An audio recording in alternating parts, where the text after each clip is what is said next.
touch the skies. Cheltenham Town and Forest Green, Gloucester City stands so keen. Talk of the county, loud and clear. Good morning and welcome to another episode of Talk of the County Podcast, sponsored by TSM Traffic Management, local depot in Gloucester, but supported by projects all around the UK. TSM keeps the roads moving day and night, offering local operatives a great career prospect in a socially driven company, and generally looks after its people and the communities they serve. To find out more, visit www.tsmltd.co.uk. Good morning, gentlemen. And Morning. I always forget to say every week, I am your host, Daniel We Hopkins. know you are. And I'm sure people know who I am by now. Good morning, Dave/Angel/Jones. Smiling this week. How are you? He's always smiling. Reginald. We got Chris. It's good to have you back, Chris. Cheers, mate. Don't know what I'm We did- doing here. We didn't play. We did miss you, mate. And good morning, Sean. He don't fancy it, mate. Sean's right off. So what we do, so say it shouldn't really be a busy one because Cheltenham didn't play, but it is a busy one because both Gloucester and Forest Green played yesterday and in the week. So we got 4 games to cover, and because Cheltenham didn't play, me and Chris will talk about the fans forum on Thursday, which was quite interesting. And we've still got a voice note as well from our very young Pete. Before we jump into Gloucester, let's go over to Chris for Around the Grounds. We are going to talk of the counties around the grounds by Chris Howes. Yeah, cheers, Dan. Around the Grounds, brought to you by BAM Recruitment. They find better matches than most managers in a January transfer window. Whether it's temporary or permanent, they put the right people in the right positions. Engineering, construction, and operational. No VAR needed. Check them out below. First up, the ladies. Cheltenham Town hosted AFC Wimbledon, where a penalty from Emily Owen and a last-minute Bella Hall header earned a 2-2 draw. Cheltenham host Bristol City under-21s in the County Cup later today. Forest Green Rovers were away at Torquay last Sunday, where a Hattie Jones goal helped them to a 1-1 draw. They are away at Saltash later today. Gloucester City travelled to AEK Boko last Sunday, where goals from Leanne Tichy, Georgia Van Drees, and 2 from Maggie Neal saw Gloucester come away with a 4-4 draw. Torquay at home for Gloucester later today. Moving to the Southern League Division 1 South, Bishop's Cleeve played on Tuesday, where they made the trip to Brixham AFC, where they sealed a 2-1 win. Yesterday, Bishop's Cleeve were at home, where they lost 2-1 to Mousehole. Hartbury had no game in midweek, and yesterday they travelled to Swindon Supermarine, where they ran out 2-1 winners. Cleeve host Falmouth Town on Tuesday, whilst Hartbury host Bidford on Friday. For Hellenic Premier League clubs, there was a Challenge Cup midweek county derby as Stonehouse hosted Long Levens. Goals from Jamal Dare and Harley Hudd saw Stonehouse run out 2-0 winners. In the league in midweek, Tuffley lost 3-0 away at Hallen. Slimbridge won 3-2 at home to Corsham. Fairford drew 1-1 with Pershaw at home. Lydney drew 2-2 away at Droitwich Spa, and Cinderford lost 3-1 at home to Worcester Raiders. Yesterday, Fairford won 1-0 away at Highworth. Slimbridge smashed Cribbs 6-0 at home. Cirencester drew 2-2 away at Corsham, and there was a county derby for Long Levens again as they hosted Cinderford, where a single goal from Tino Shumba saw Cinderford win 1-0. Slimbridge now 6 points clear at the top of the table. Cirencester have crept into the playoffs with everyone else mid-table, with the exception of Lydney, who are bottom of the league, 5 points from safety. That's it from around the grounds. Back over to you, Dan. Thanks, Chris. You say everybody mid-table. It's good to see Slimbridge top, and obviously Cirencester just got in the playoffs. But Cinderford now are only 5 points off the playoffs with a game in hand. And Cirencester host Slimbridge next. So if they do beat Cirencester and Cinderford can win, Steve Cleo's done an absolutely brilliant job since he's gone in to Cinderford. I don't think they get the playoffs, but There is a little gap between the last playoff place now, but it is close. It's close.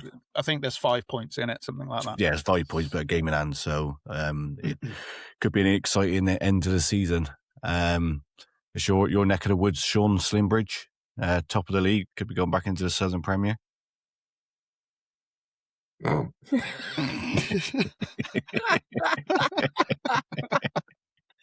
Morning, Sean. You all right, mate? He's not even fucking listening. This is the funniest thing ever. Hello, Sean. Welcome to the podcast, mate. You okay? Yeah, not too bad. Sorry, boys. We just said your neck of the woods, Slimbridge, top of the LA Premier, could be back in the Southern League next year. Are they? Yeah. Yeah, I just talked about it for about 5 minutes, mate. Yeah, for any of the new listeners, Sean doesn't know what's going on in his own household, let alone what's going on around him. To be fair, I was having a listen to an interview. Right, let's go on to Gloucester City.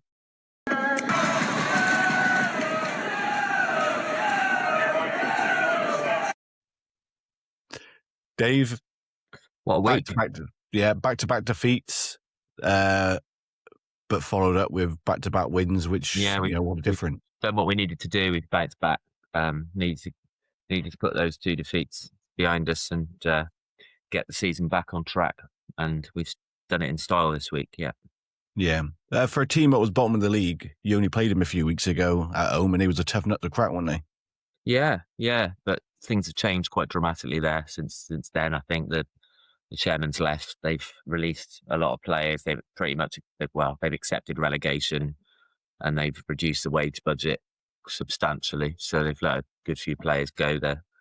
By all accounts, as I said earlier, that I couldn't make Tuesday night. I was listening to it on the radio, but their average age, they had like 7 or 8 teenagers playing. So yeah, they're planning for next season now. So yeah, they're not the side they were, although they beat Hungerford yesterday. Yeah. Because as you said, I think they've gone into a bit of financial trouble. I mean, I think the weather's played a part of that, hasn't it? Yeah, I think, and horrifically low crowds. I mean, there was 146 there on Tuesday night, and we took 50, 60 odd, so they had less than 100 home fans in the ground. I don't know what they're complaining about. That's as many as Forest Green get every week. Ooh, shots by all accounts, the majority of the fans they had in the ground were a very hardy bunch of kids with drums who didn't stop singing. If you listen to the radio, you could hear them throughout the game, still partying at 6-0 down. So presumably they're getting in free of their kids. So I can't how they're paying any wages. I don't know on crowds like that, and that's not even their lowest crowd. They had 136 against Basingstoke a week ago. So yeah, I think they're playing a level above where they really realistically can expect to compete. That's it. You can't sustain Southern Premier with those sort of crowds when you're playing a side who averages 1,100 at home. It's a bit chalk and cheese, isn't it? It is, yeah. But like I said, Dave, after 2 back-to-back defeats, was you going into the game feeling a little bit nervous, or was you? A little bit. I thought we'd win it, but on the predictor, I think I said 1-0. I thought we'd win, but I thought it'd be a lot tougher. But it really helps getting that early goal on the board, doesn't it? Kane Simpson scored after 2 minutes, and when you play at a young side, I think their heads went down, and once we got the second, I think it was a question of how many. Yeah, well, it didn't take you long anyway, did it? 2 minutes in, Kane Simpson scoring his 20th goal of the season. He breaks away down the left and slots home. It looked like a lovely finish from the video I've seen. Yeah, he looked like you were looking for a decent cross, and he had other things on his mind. Cut back inside onto his left foot and then pinged it in off the far post. Yeah, so it was an excellent finish. Yeah, and like I said, it was quite a lively first 20 odd minutes. After 15 minutes, Thomas caught in the face and a penalty to City. Have you seen the penalty back? Was it definitely a penalty? I've seen a video of it, but you couldn't see. It was like a video from behind the goal, and it was through a crowd of players. But apparently, it was like nobody really complained. It was he didn't even duck into it. It was the foot was like pretty mad high and hit him and kicked him in the face whilst he was stood at his full 5'8". So yeah, don't any complaints. And Bit like Hanksy did what he does, put it in the back of the net. So yeah, it was a good penalty, sent the keeper the wrong way, didn't he? Yeah. Keeper kind of died before Anksy took it, but sometimes they say like a good penalty taker can really get in your mind, and yeah, you know, he does his little stutter thing and he sees which way the keeper's going and puts it the other way, which I never understand how people can do. I had to, in my playing days, I just had to decide where I was going to hit it and put it there, come what may. The thought of changing my mind and deciding where it was going whilst on my run up, I think I'd have blazed everyone over the bar, but he's very good at it. And that's 19 consecutive penalties he's scored now, which is our equal record with Alex Sykes. So the next time we get a penalty, pressure's on to beat the record of 20 consecutive successful ones. yeah, that's great. That's a great record, and I believe that is his 13th of the season. Yeah. Which again is a great return. And we've talked a lot, Dave, haven't we, as the season's gone on, especially with Gloucester, that they do seem to share the goals around the team. Very much so. There's goals throughout the team, and there's goals on the bench now. I mean, yesterday we had Ellis Watts on the bench. It's like since we've brought a few extra in, we've got a multitude of riches going forward, especially like out wide. We've got King Badeau, Liam Cross, Riley Siddle, Ellis Watts. There's goals in all of them. So yeah, it's looking good. Well, that's it. It shows how strong City's squad has got, because it wasn't long ago we were sat here full of praise of King Badeau, but he can't get a start now. He started yesterday, actually. Apart from yesterday, we're gone to yesterday. Yeah, it's very competitive. I mean, I think they've all got to accept that they're not going to play every game because we've got that strength in depth there now. Yeah, and Daff keep them fresh. We've got 2 games in 4 days coming up, so it's wise to keep everybody fit. Yeah, because you're definitely going to need them at this point in the season. But it's kind of one of those games on Tuesday night where Daff could have made 5 changes after 23 minutes because game was over. Ed Williams getting on the score sheet. It's been a while since he's scored. Yeah, Wilding came off injured, I think. So Ed Williams came on and scored with a. Was it a cross? Absolute screamer of a cross, yeah. When I seen it back, I was like, yeah, but I bet he'll say he meant it, but it was definitely. No, I don't think he even pretended. So a great first half, Dave. 3-0. Like I said, we've talked about the previous 2 games, and there would have been a lot of expectation despite the last 2 results going to Tiverton. You were bottom, but to be 3-0 up at half time, Daff would have been pleased, wouldn't he? Yeah, he'd have been very pleased, and also very pleased that we didn't just take our foot off the gas and think, well, we've won this game and sit back and leave it at that, or even let them back into it. We carried on pushing forward, and goal difference is very important. It's going to be tight at the top, and now we've got a better goal difference than Farnham now, so hopefully that could come into play. Yeah, but you talk about goals, you get into the second half, and not a lot happened in the first 15 minutes, but on the hour, Kane Simpson gets his 21st of the season, makes it 4. It looked like it hit him on the backside. I believe he scored it with his arse, yes. which you get, like people say like it was a scrappy, but goal's a goal, isn't it? Indeed. We've sat here, me and Chris have sat here, and we've spoken about George Miller, about a couple of chances he's had in the 6-yard box where he just needs to let it hit him on the backside. Yeah, when you're in goal scoring form, it's just everything goes for you, doesn't it? Goes for you, of course it does. Yeah. And you've talked about the goal difference, Dave, but it is going to be massive. Like Farnham is still in the driving seat for second, and I know we'll get on to their results and their game shortly. But it is just getting that momentum now, isn't it? And just keep scoring. It's vital to go with the playoffs now looming 5 games away. Being on a run of form is huge, and Poole certainly aren't. They're dropping points pretty much every game now. I'm starting to wonder if they're going to get caught for 4th. If Showing, Solin are only I think they've got a game in hand, and if they win that, they're only a point or two behind. So that might change things a little bit at the top. But yeah, I think we've guaranteed third now, and it's just a question of whether we can Farnham let us in and let us pinch second. Yeah.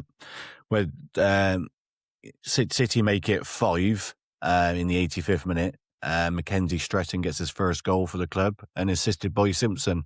It's good for Stretton to get his first goal, but Simpson was involved a lot. Yeah, I saw his interview afterwards. He seems like a really good lad. Makes you feel so old, doesn't it, when you see these players interviewed and they just look so young. But yeah, he's a good. I know he's highly rated by Coventry, and he took it well. It does when you're as old as you, Dave. That's very true. Yeah, very true. And then obviously City put the icing on the cake 4 minutes later as Simpson gets his hat trick. I believe that's his second hat trick for City. Yeah, since he's been there. But that's his 22nd goal of the season. But he was brilliant on Tuesday. He was involved in everything, wasn't he? Yeah, that was very complimentary of him. He looked really back. Goal scoring is a funny thing, isn't it? It's when they're in a rich vein of form, just look a different player, don't they? You can see they believe every chance they get that's going to end up in the back of the net, and he certainly looks like that at the moment. Yeah, definitely. And the game ends 6-0. Do you think that Simpson? I look at certain players in different teams, and you think, that's the player. And I've said to you a couple of times over the last few weeks about Simpson. Like before he had that break, he went off the boil a little bit, didn't he? But since he's come back, he's really stepped it up, and he's scored a fair few goals. How important do you think he's going to be the difference between you playing National League North next season? And very important. We need him. We need him with his scoring boots on. We're in a good position that, like, if you look at Poole, for instance, if Shaq Gwangi doesn't score, they don't win. They seem to rely on him for all their goals. We're not like that. He weighs in with 23, 24 goals so far, and he's very important player, but it's not all about him. He's a great part of the link-up play at the top, whether it's him who scores or not. But we're not solely reliant on him. But it would certainly help.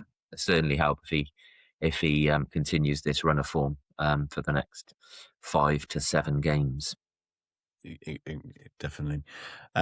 So an emphatic win, Dave. You couldn't have asked for a better response after the last 2 games, because we did start getting a bit worrying for City fans, didn't it? Two defeats at the wrong end of the season. Yeah, it's not when you want it to happen, is it? But it was just important. We just put it to bed and just got past it and got back to winning ways. And you can't do a lot better than we have this week. No. And it was a really good evening for you. Farnham lost. Down at Plymouth, and Poole drew. So, it kind of gave you that bit of a leg up over Poole again, doesn't it? Yeah. Poole are in a very poor run of form. Farnham, I mean, they seem capable of dropping points. Just hope they do it a couple more times before the season's over, and if they do, we may well get that coveted second spot. Well, that's it. You always say, like, teams, they go on good runs, and sometimes it's how they react after losing. And obviously we'll get on to yesterday shortly, but their wins have been quite late, haven't they? And they're only winning by the odd goal. They're not putting anybody really to the sword. They're either winning 2-1 or 1-0 or drawing or dropping points or losing. So when teams are only narrowly winning, they've always got points dropped in them, I think. And I've got a quick question, if you don't mind, Dave, in relation to the playoffs. I know, obviously, if Gloucester finish second and they win their semi-final, it's at Gloucester. What if, for example, Farnham finish second and they lose to, let's say, Sholing at the moment? Is it then at Sholing's ground? No. Or is it at it's at the highest place? It's the highest placed, right? So it's like when the year we lost in the final, we were at Walton and Hersham and we won on penalties, and we were all on our phones looking what was happening in the other one, and Tottenham were losing. He scored late, and didn't we thought we'd be at home, and then they scored late Right. and won it, and so then we were actually away, which obviously ended in a 1-0 defeat. But yeah, we'd be very much rooting for the 5th place club if we get through the semi, because it would mean a home tie. Yeah. Was it Farnham they was playing Tottenham in the playoffs last season? I can't remember, to be honest. I Yeah, really 'cause can't remember. I remember watching the scores come through, and as you said, it was looking like City were going to be at home in the final, and then Yeah. it all changed. It saved me a whole lot of work organising those coaches. It does play a big difference, though, Dave, doesn't it? Massive, yeah. You know, Massive difference, both in the chance you've got to win in the game, the amount of fans you get to see it. I mean, if we were in a final at Farnham, their ground only holds about 2,300. I mean, how many tickets are they going to give us? They'd be like gold dust, because we'd easily take 700-800. So yeah, being at home would be a huge advantage. yeah, absolutely. Well, let's go on to yesterday's game. Gloucester 3, Plymouth 0. You know, Plymouth had a great result in the week, Dave, and you said that they've been a bit of a bogey side for City. So They have. They're a decent side, and especially now they've got Beardsmore back, the guy who scored 6 against us when they beat us 6-0 down at their place. He's back on loan with them. But it's a bit of a funny one. Before the game, talking to a few Pool fans, and they said that they'd seen yesterday's game. This was fans speaking, mind, rather than, I'm not saying this is definitely sort of God's honest, but they were saying that the game was seen as an unlikely game they'd get a result, and they rested a few players. They rested Beardsmore, and they rested players because they've got 2 very winnable games coming up over the Easter period. So yeah, I was quite pleased to see Beardsmore on the bench, but it's still a tough game. They've been playing well, and it was definitely a very much a potential banana skin. yeah, why would they rest players, Dave? They're sitting bang smack in mid table. No idea. But maybe they just had a few players just with knocks or whatever, and with 2 games coming up on back to back, they just took the opportunity to get people ready and fit for those games. Whether it's true or not, I've got no idea. But if it is, I'm certainly glad they did, because it was quite comfortable. Yeah, and in the week just before the game, City signed former Newport midfielder James Waite. I remember it in Newport, Dave. Really good signing. Yeah, I got a hands up. I'd never even heard of him, but as soon as I found out we were signing him, I got straight on YouTube and watched his show reel, and playing 30 games a season for 2 years at Newport, he looks some player, very, very quite in the Pinchy mould.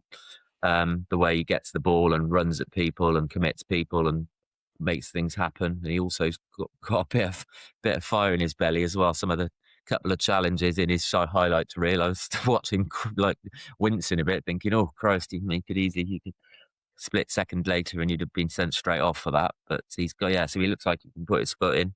Didn't really see a lot of him yesterday. Came on for a few minutes at the end and didn't really stand out, but it's hugely early days. But I think he could be a massive player for us. Looks just the sort of player we need, and be a big asset for the last few games. Yeah, he does. It does seem he picks up a few goals from midfield as well, which is a plus. It is. But I believe he was at Eastbourne. It didn't look like he played any games for him. Yeah, he was at Weston-super-Mare after he left Newport, and then he joined Eastleigh. And when some of their fans commenting on Twitter saying like, "Oh, he was out of his depth," and I replied to one of them, I find it hard to believe he was out of his depth at playing for Eastleigh when this is him playing for Newport County in League Two, and I attached this photo of him just absolutely running the show from midfield in League Two. So, and that was when he was 23. He's 26 now. He's in his prime. So we can get him back to that sort of form, and he'll be arguably far too good for the level we play at. Yeah, well, Daff mentioned as well in his after thoughts. He was he was talking about that the exciting thing is you haven't just got him for the final month of the season. No, You've got him for got him next season next as well. season Yeah, as well. And that, do you think him signing a year and a month, if you like, deal would have been? He's probably confident that City could be playing National League North next season. we've got to be planning for that, haven't we? We've got to be planning for that. There's no point in recruiting a team that isn't good enough for the National League, South or North. If we get there, then we're in trouble. So yeah, I think, and also it just makes sense, doesn't it? If you can recruit a team who can compete at the level above, then it gives you a much better chance of getting to that level. So yeah, good business by Daff. His Newport connection coming in again.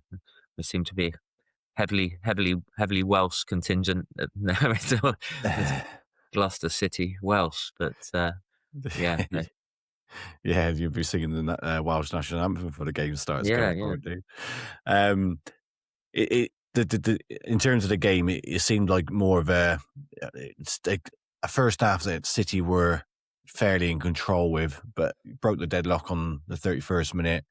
Joe Hanks on the score sheet again. Would you describe it as a composed finish? yeah. It's just Hanksy, isn't it? He's just so good in front of goal. He's just ice cold. Yeah, it's The movement to the touch he took, and it sent two of their defenders the wrong way. yeah, just lifted it over him and sent him for a hot dog, and yeah, and then put it away nicely. But sorry for their keeper. Their keeper went. I think they had a keeper on loan from somewhere, and he was called back like on Friday, the day before the game. So they had a young lad in goal who was only about 18, 19, not very big, about 5'10", but he didn't do anything wrong, and he wasn't at fault for any of the goals, including that first Hanksy one. Yeah. One player who I thought yesterday looked like, especially in the first half, was having a really good game was Ryan Siddle. Seemed to be involved in a lot. Yeah, he's excellent. He doesn't give the ball away, and his final ball delivery is just great. He's another one like Jamal, who I think have got big careers ahead of them. They're only very young, but yeah, he's a real asset and a real threat to us. We've got a lot of competition on that left hand side with Liam Cross and King, who can play there. So and he's being picked regularly at the moment, getting that left wing berth, made it his own. So yeah, it'd be nice to him to see a promotion before he inevitably goes back to Coventry. Can you see? Have you seen anything in him, Dave, to think that next season maybe he could be with you in National League North, or do you think he's going to be aiming to get a National League loan? The fact that he's at a Championship club. Are they Championship? Yeah, Coventry. Yeah. Championship club, same as Jamal Mohammed at West Brom. You kind of think that if we went up, they're going to want to sort of test him further, and you can see him getting a loan at National League or League Two. I'd love him back. I'd love them both back. But yeah, you've got to say that maybe it's a bit unlikely, and maybe they'll be looking to test themselves slightly higher in the pyramid. But we will see. Well, obviously Daff's got links at Coventry. That's obviously why he's gone and got, I think, Stretton's in Coventry as well, isn't he? He is, yeah. Yeah, so he's obviously got links there. But with him having a good loan spell, it's only going to play in Gloucester's favour because Coventry are trust to send players to you again. Yeah, exactly that. It's only a good thing, isn't it? When some people disagree about loans, but I think they're very a necessity at our level. They bring in a bit of class, and it doesn't cost huge amounts of money, which we haven't got. And it works for both parties, doesn't it? Well, three parties, in fact. I mean, we get a great player who is a full-time professional who's looking to make his living in the game. The club loaning him out, get their players getting game time rather than playing under 21s and stuff. And there's a huge gulf between sort of that level and full-time men's football. And it can only benefit the player as well, can't it? I mean, it hones their game, it toughens them up. So yeah, I think Duff's connections, and he seems to have plenty of them, stand us in good stead. Yeah. On to the 39th minute. Simpson again makes it 23rd goal of the season. He says it's like a steam train at the moment, isn't he? Yeah, he is. Yeah. When the ball comes to him, you just think he's going to score, and invariably he does. How many is that now?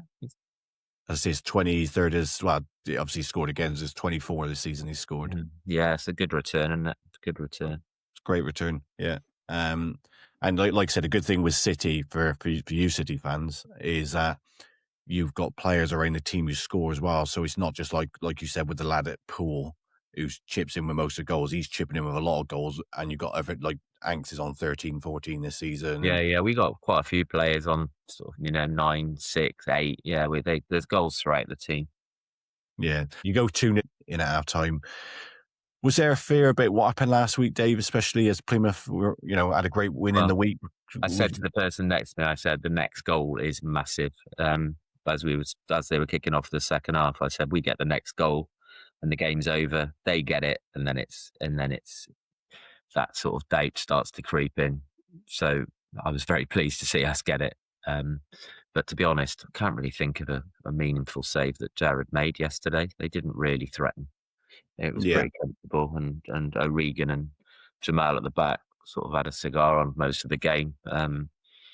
It was they didn't really look like scoring. I wasn't overly nervous, to be honest. Did you go to the toilet and come back and just make sure you looked at that scoreboard? No, I've had a catheter fitted, so I don't miss any more action. I could quite imagine you like Dave, to be fair. Strange things you imagine. Yeah, not nice one. On to the second half. It was quite a quiet second half, really, but in the 70th minute, Simpson makes it 3, game over, 24th goal of the season. Yeah, very unselfish by Hanksy. It was a lovely bit of interplay, and the ball dropped to Hanksy, and you're just waiting for him to put his foot through it. He's about 8 yards out, and it's like he just absolutely just a delicate little deft reverse pass inside, which then left Kane with an even simpler finish. It was a lovely, well worked goal. Look forward to seeing that one back when we see highlights. But yeah, it was an excellent goal all round.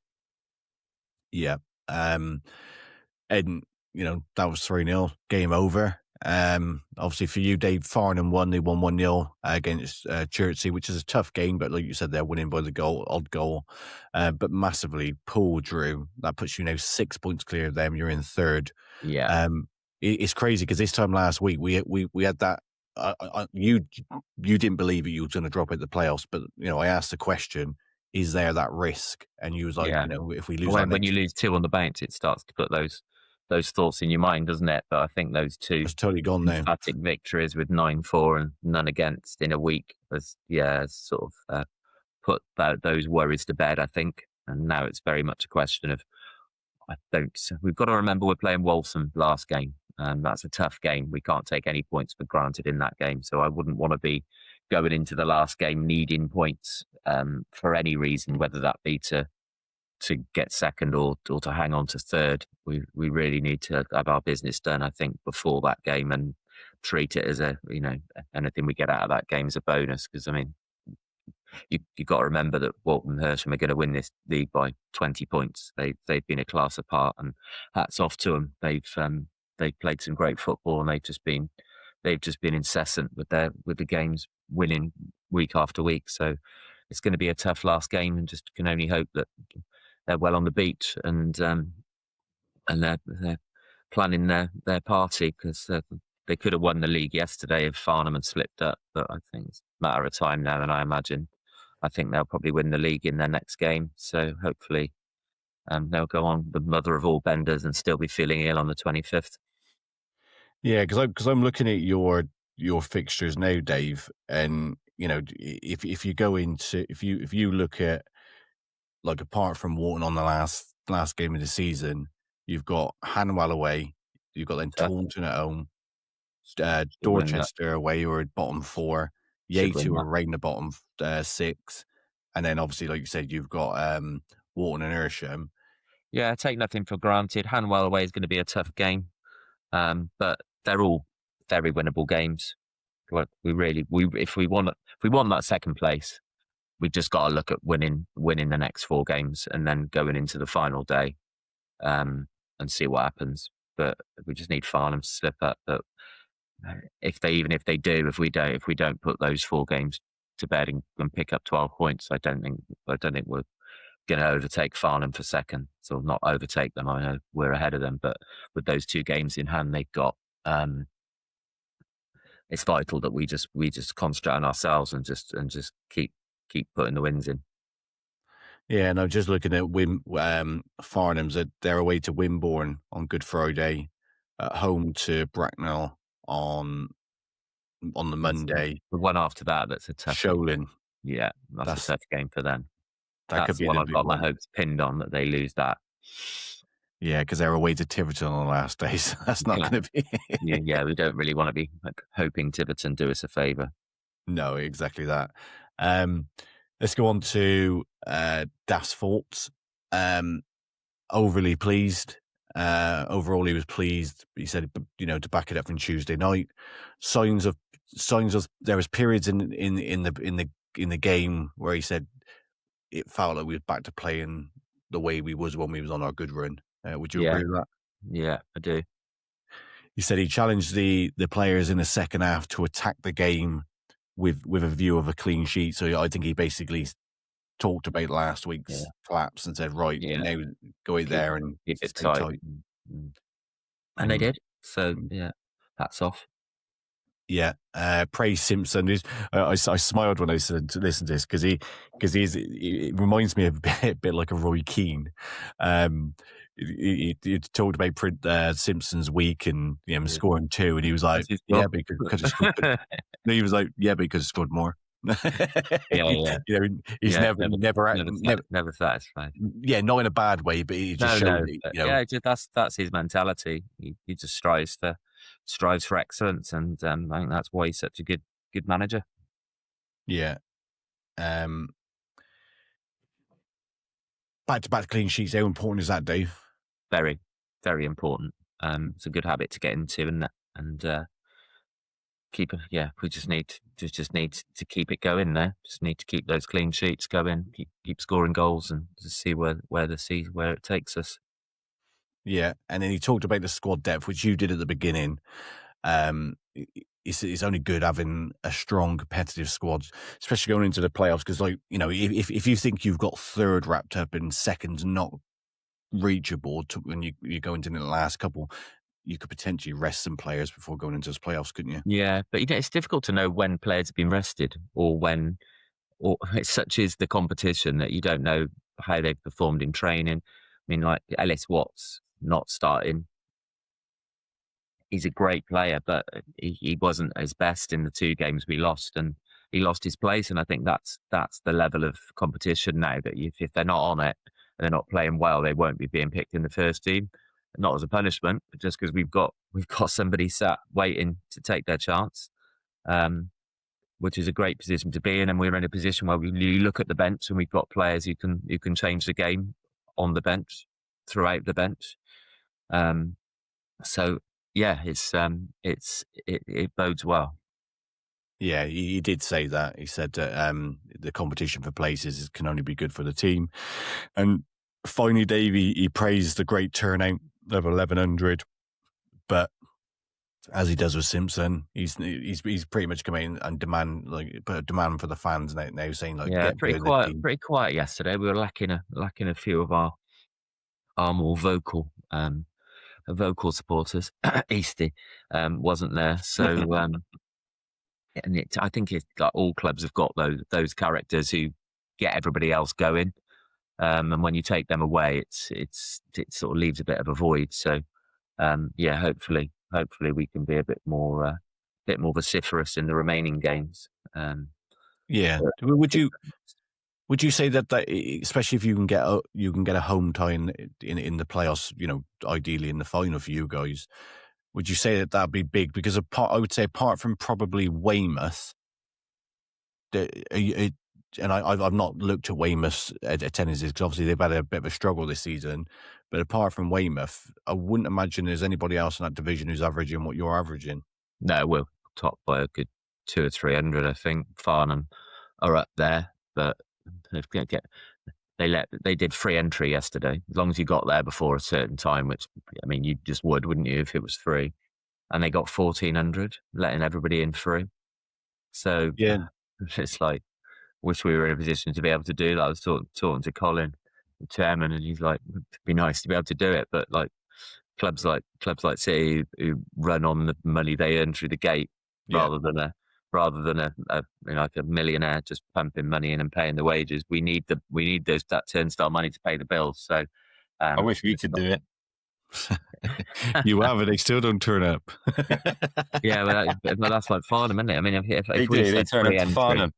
if we said free entry, I think we'd get huge crowds. But if you can only get 1,400 when you're letting in people in for free, it does. But that's a good marketing for clubs, isn't it? Like, It is if you can afford to do it. Yeah, I say it's not sustainable to do it over a long period of time, is it? No. But not sustainable to do it for a week for City. It would be a nightmare if you take that whatever money we earn through the turnstiles on a game. If that didn't go in the bank, I mean, it would leave a big hole. Yeah, you wouldn't be signing like. Obviously, if then people aren't going to be there anyway, would it not make sense to get them there to buy food, drink, program, possibly merch? Our bar and our food is franchised out, so if we sell, I mean, you could argue in the long term they wouldn't pay for that franchise fee if they did sell one burger. But at the moment, the facts are, if we sell one burger or 1,000 burgers, we make the same amount of money. And same with pints. So, yeah, I always find it weird. I know it takes the risk away from clubs, like, because even Cheltenham do it. It's all their food outlets are, apart from in the main bar and the hospitality, but all their food outlets are sort of franchised out. And I just think that clubs should run their own and make 100%. Well, it's nothing's decided yet for next season, but things may change. But I suppose, Dave, it comes down to, if you do take it in house, you need those volunteers, don't you? Exactly, and there's only so many hours in the day. Colin's a busy man. Happy birthday, Colin, this weekend, by the way. Happy birthday, Colin. 25 again. But yeah, there's only so many hours in the day for the man, and there's only so many volunteers. It's all takes time, doesn't it? And when people have got run businesses and have earn a living and have families as well, there's only so much time. There's lots of things you'd love to be able to do, but you just haven't got the manpower or the volunteers. Yeah. Brilliant. Right, thanks, Dave. That's Gloucester City. My pleasure. Let's go over to Sean for Forest Green Rovers.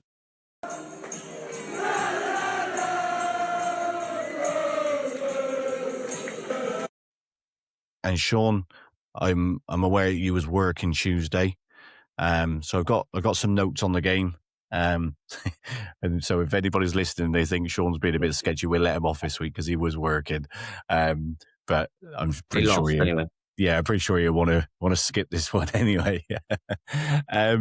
So obviously Tuesday night in Tamworth, Sean, the weather wasn't great. And what you did see of the game? What did you make of their pitch? Because it looked like a very rusty old 3G pitch that needs ripping up. It's awful, isn't it? Yeah, I don't know. Obviously, I saw it last season. I went there last season. It's the same for both teams here. I mean, you can argue that they're sort of professional players, really, not Tamworth, Forest Green playing on there. It shouldn't really matter about the surface too much. It don't look great from the TV cameras, that's for sure. Yeah, it looked, especially at the end, the Forest Green Rovers fans were. It looked really, really patchy. It's weird. It looks very much like Waltham and Hersham's pitch. It just looks like they polish it with pledge. Like there's floodlights on it, and it just shines like it's just it almost looks like they're playing on a painted green concrete or something. It don't look great, especially like I said when you see it through the TV cameras. That's what it reminded me of. It looked like there was more pellets on it than there was, and it looked like they'd actually cut the 3G down to as low as it could go. And you say professional players playing on it and all, but you do hear all the time that players hate playing on it. But then Robbie did say after your last game that because I've got a few players who are used to playing on it, so obviously, yeah, I did ask him. I said, "I did they find the pitch, and he said fine. So even he didn't use that as an excuse. Is it? I haven't been there for years. I've only ever been there once, and we lost 1-0 in the FA Cup when Jamie Curtin missed an open goal for Cheltenham. Is it even with the 3G pitch, is it still a slope, Sean? If I remember rightly from last season, I think there is a slight one. Yeah. Never understand how you can have a slope on a 3G pitch. I mean, literally, all you do is just level it and then lay a carpet on it. Surely it's not that difficult to make the surface that you're laying the carpet the on water runs off to the snow dome. Yes, exactly that. In the opening stages, Sean, like Tamworth had a couple of chances down their left-hand side in terms of like they got you a fullback, and they was getting some heavily hit crosses. Did you find, you know, in the opening stages that they was, you know, getting wide quick, getting the ball wide quickly and whipping crosses in, and I think Forest Green was struggling to cope with that, wouldn't they?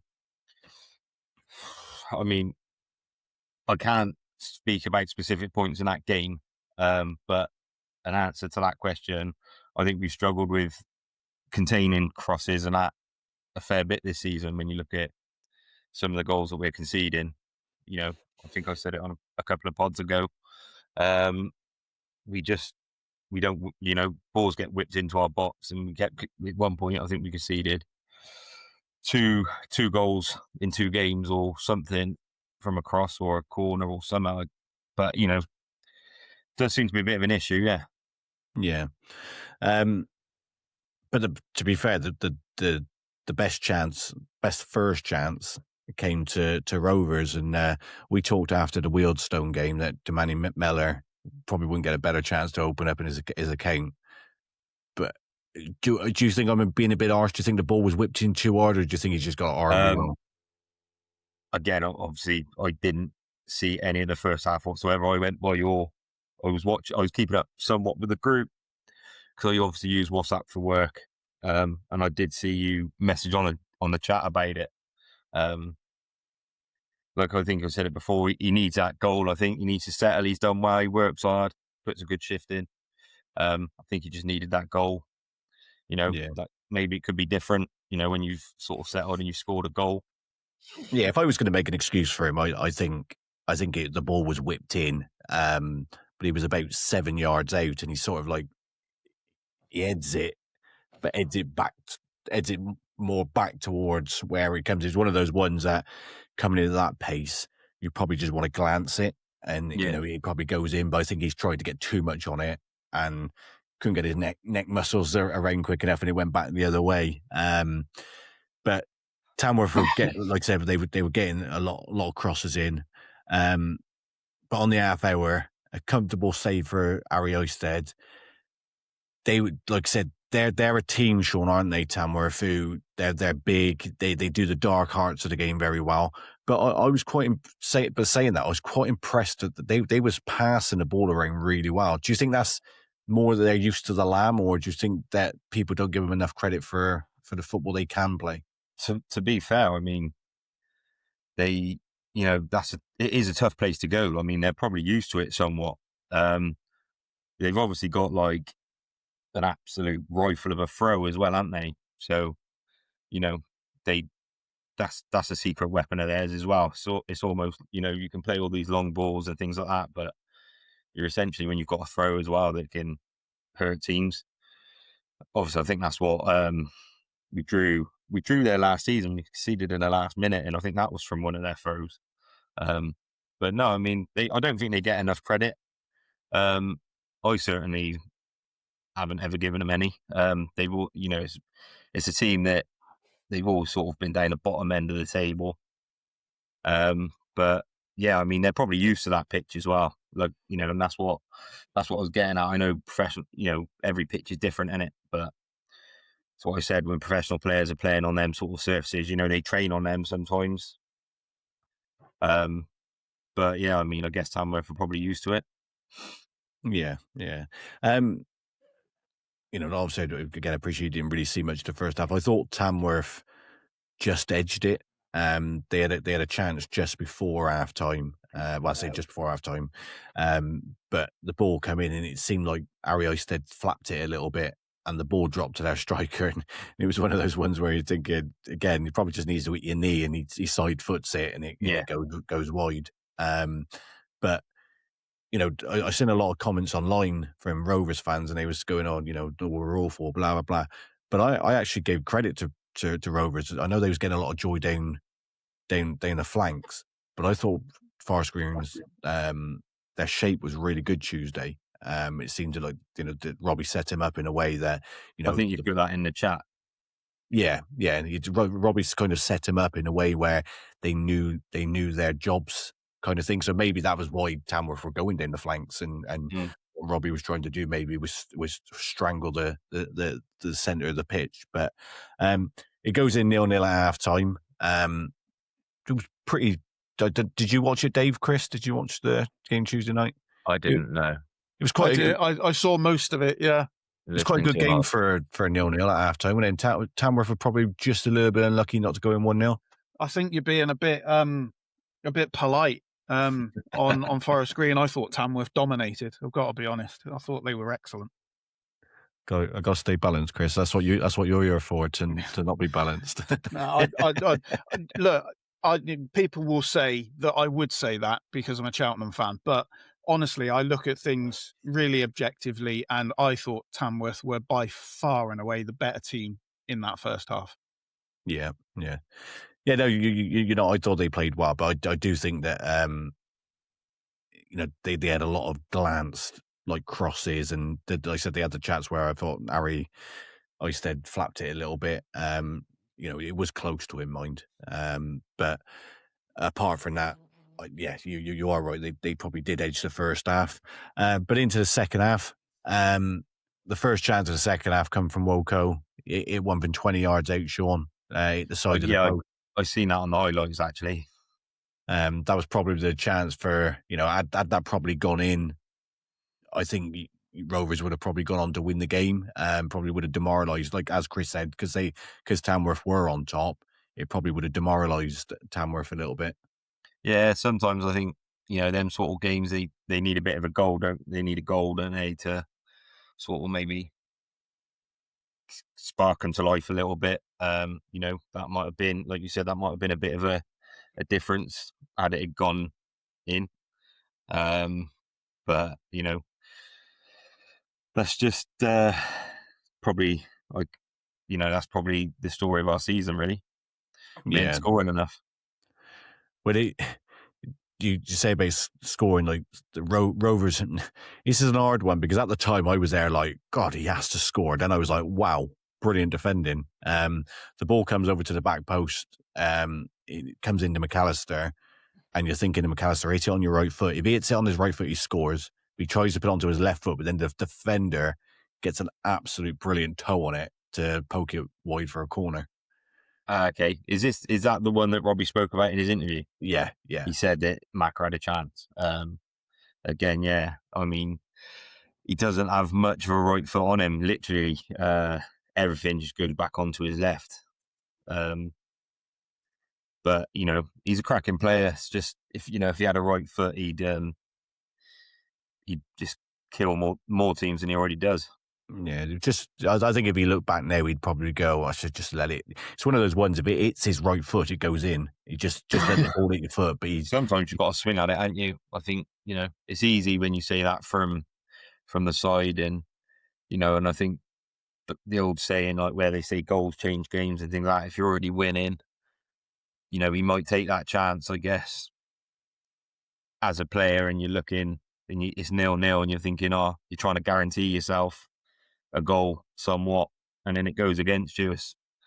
Hindsight's a wonderful thing, isn't it? But yeah, I mean, Robbie did touch on that in his interview, that he thought he should have taken it with his right foot. Yeah. And on the 68th minute, there's arts in the mouth moment. Like I said, Tamworth, for being known for their directness, and I thought they was playing some really good football. I don't know whether you agree, Chris. I thought they was getting the ball down. It was like one touch and move, and every time if the ball was coming into pace into their striker, he just knew where their wingers were, and he was playing off first time. And on the 68th minute that happened. He plays it off, and then it gets nipped in behind. You're thinking he's through on goal here, and he just makes an ash of it. He just, the player starts running away towards the corner with the ball, and you at the time you're just thinking if you just run, take one touch and hit it, they probably put him 1-0 up. Osude comes on, Sean, and then goes back off. It's not been a great start for him, is it? No. Obviously he's come in. He's not like really had much time at all, has he? And then I think it just bad luck. Out for the season. Got a hairline fracture, I think he said. So yeah, it's frustrating, isn't it? Like, Was that done from? Because the only thing I seen him do, and I might have missed it. It was literally within the first couple of minutes of him coming on up in the far corner. He sort of like dives in to block a ball or stop the ball from going out from a throw in. Is that how he done it, or was it? Might have been. It might have been. I like I said, because I didn't see a lot of it when I was chatting to Robbie. I did ask him. I said, was it like challenge related, or was it just one of them where no? Sometimes no one's around people and they go down. But I think he said to me it was a challenge or something. So it could well have been. Yeah. And it seemed like you kind of weathered their little bit of a storm. I'm not saying that they battered you, but they were the better side in my opinion. But then it was a sucker punch, and Robbie was again. It was that kind of it was kind of like a direct approach. It was the last move of the game, really. The ball comes to their fullback. He pumps it into that field into the corner, and to be fair to the lad, he sort of controls it with his knee, but does what they probably should have done 3 or 4 times in the game. He plays it first time across, and I always say defenders hate running back towards their goal, and it seemed like the Rovers defence didn't set themselves. Robbie did say that they sort of all 3 of them went towards the ball, and then the lad slides in and pokes it in. Is it just a bit annoying, Sean, that you seem like you get over that hill, and then you're thinking, right, let's go on and let's get those run of wins, and then this sort of result happens? Yeah, I thought it was complete sickness, to be fair. Obviously, I was looking at the time, and I was having a look at the table and some of the other results at that point. And then obviously I saw you lot writing in the chat, so I kind of guessed what had happened. We went quite easy on you, mate. I saw the goal, and it is, it's just a sickener, innit? I mean, yeah, it'd be nice to string some wins together. But I was thinking at that point, away from home, we've just come off the back of a good performance and a clean sheet. 0-0 clean sheet. It's not a bad result. And then you go into Saturday against Eastleigh, But yeah, I mean, long ball upfield, 3 defenders back, and he whips it in, and it goes to the one player that ain't in our shirt.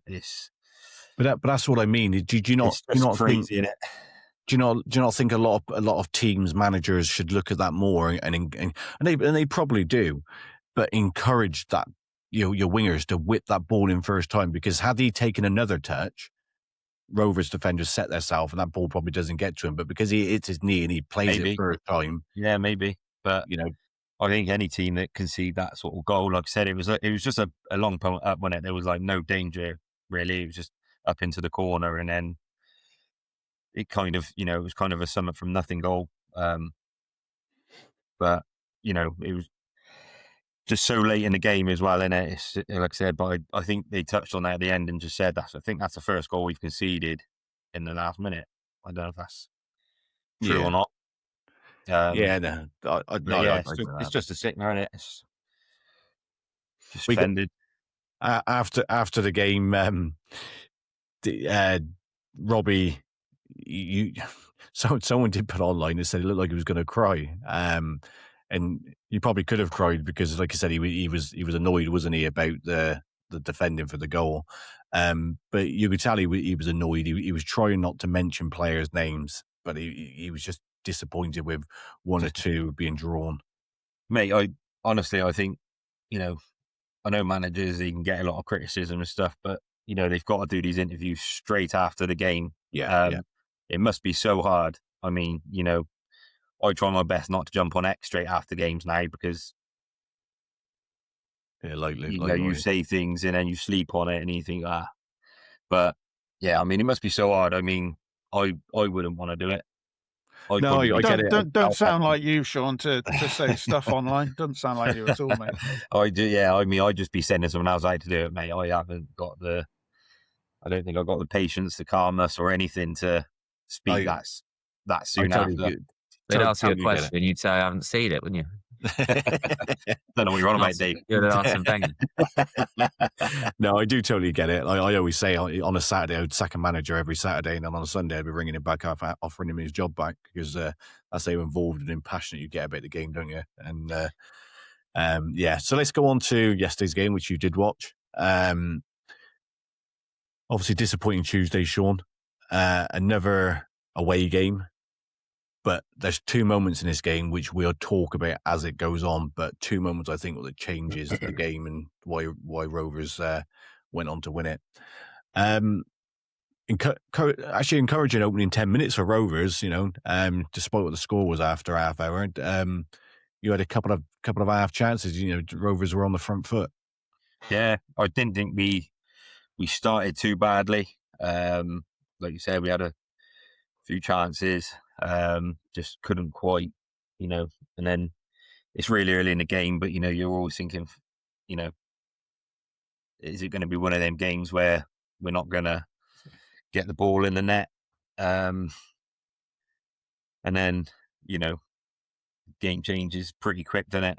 So yeah, but on the 18th minute, Ario Stead made a massive save from Blair. You could have put you guys. Yeah, to be fair to him, he made it wasn't really a save. He swept up just before that, a long ball over the top, and he was alert and swept up. Otherwise, their player would have been clean through.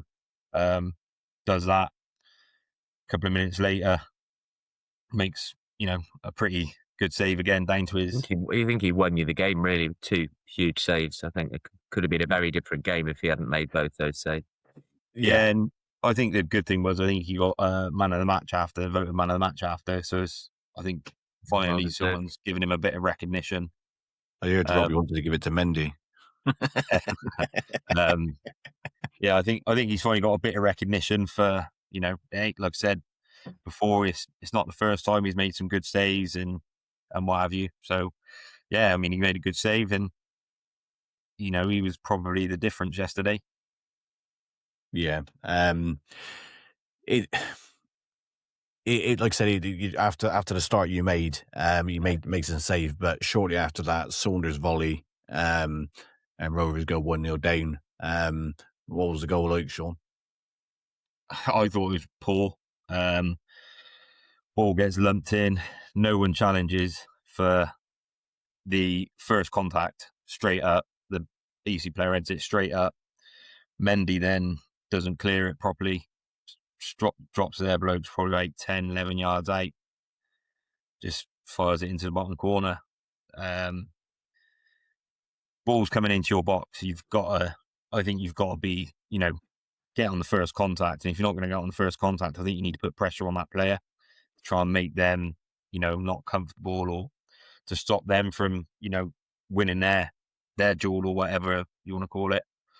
But I just thought it was a poor goal again, which is what we again. It's one of them where we've just done it too often.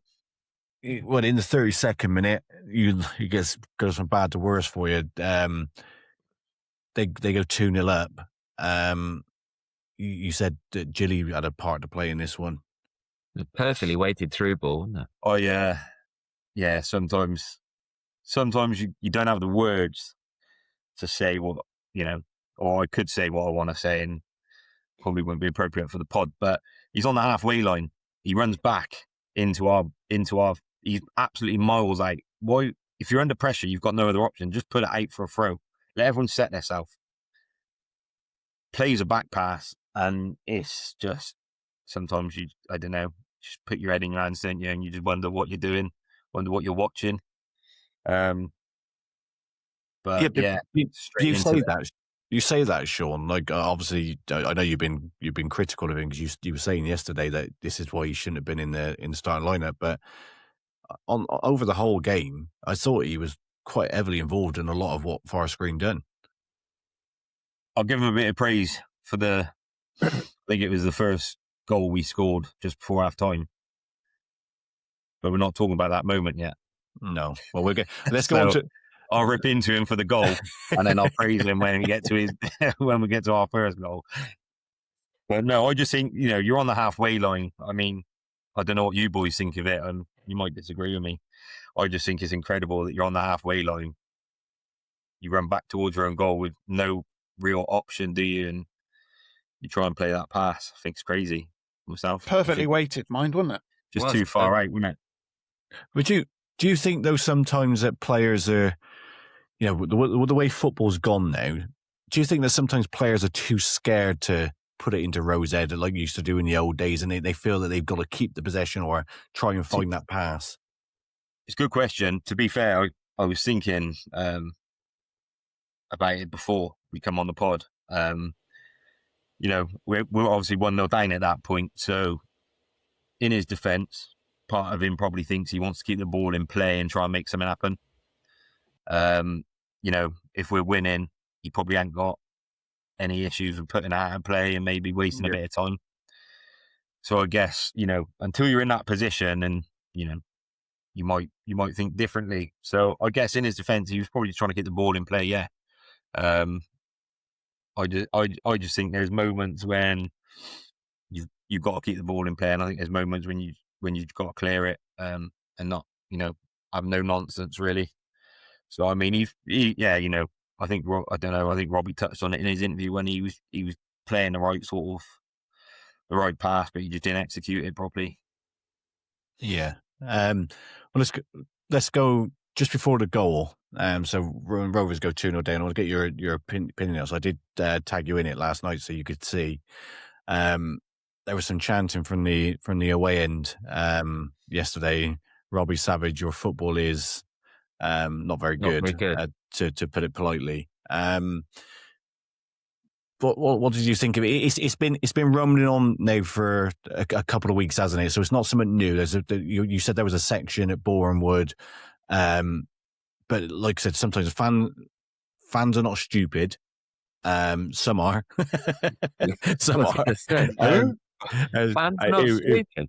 It would jump because my comment on I actually commented on it, Sean, and I said I bet they was kissing his backside after. But some of them did seem to turn after the second goal went in.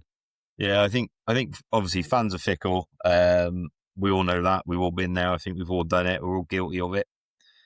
I get their point to an extent. So, start of the season, we were very attacking. We looked good. I kept saying it on the pod, and you all laughed at me, and I could see why you were laughing. Like Prime Brazil, you were saying that at the time. We was only 90 minutes away from smashing someone 5-0. Still waiting. And then we hit a rough patch. As you're well aware, it's been tough to come on the pod at times, and talk about it. But sometimes you've got to try and win different ways, and when you're in a bad run, you've got to try and you sometimes the result's more important than the performance, and I think we've said that a few times, and I still think that's the case at the moment. We're still not free flowing and winning games or whatever like we were, or making chances like we were. We've got a lot of injuries. People forget that. We've had Innes, Jordan Moore-Taylor. Down to the last 53. You've also got a lot of players. I was going to say, you've also got about 59,000 players. Our squad's paper thin at the moment. Get the windmill out. No, but you're missing Ricardo Reese, and now, like I just said, Josh Asude, and sometimes you've just got to try and get results. Like I said, we're in the business end of the season. There's 5-6 games left. And sometimes you've got to win. I think fans got to remember that. If you go into the playoffs and you've played like really, really football, but you win 1-0 or 2-1, you've got momentum going into them playoffs. But I just, I mean, I don't know. The fans, they're all entitled to opinions, aren't they? They're all going to make, there's always going to be some noise. Well,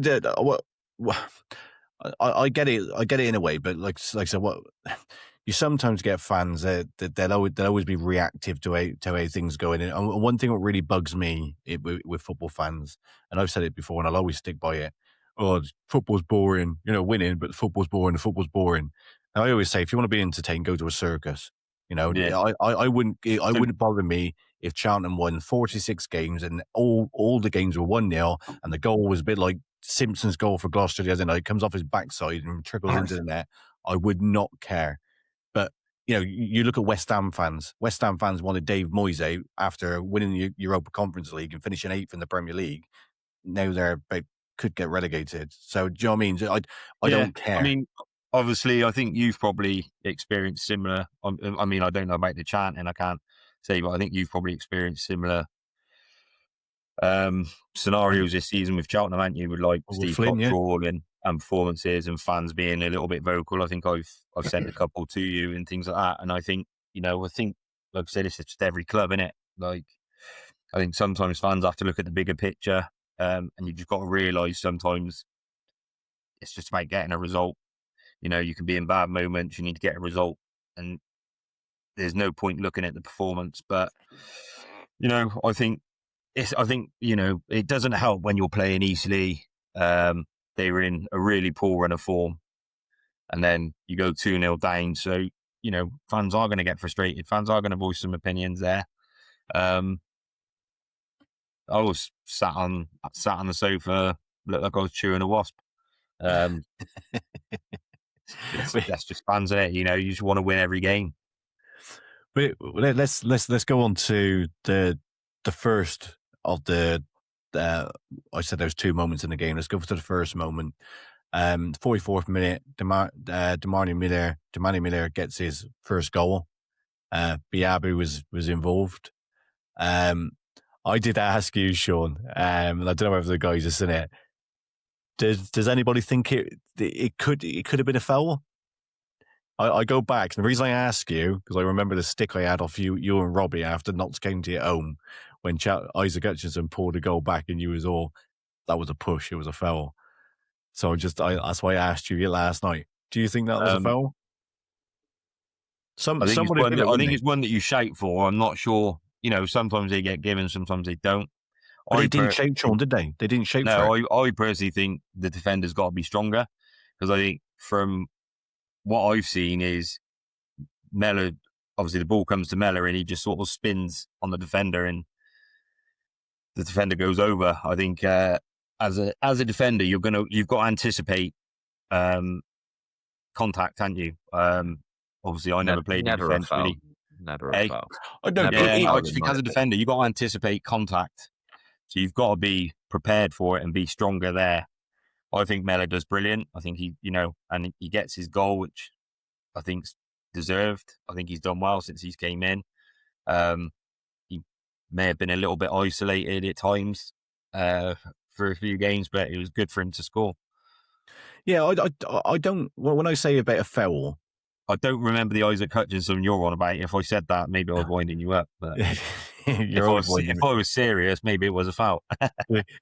You're always winding me up, Sean. If someone said to me, "Do you think it's a foul?" I would not like to see a foul. 10 years ago, it's not a foul. 10, 15 years ago, it's a striker being strong, using his body. But my question is in today's game where you're not allowed to touch anybody, I was surprised that it wasn't given. I'm not saying it was a foul, but I was surprised it wasn't given. Yeah, I mean, I don't know. I don't think it's a foul. I think it's one, like I said, that I think you call for it in the hope that you get a foul. But yeah, I think everyone watching or seeing it, they probably think the same. you'd shout for it, not expect to get it. They didn't even show for it, Sean. That's what No, and I surprised know me. they didn't, and I think that again probably tells you,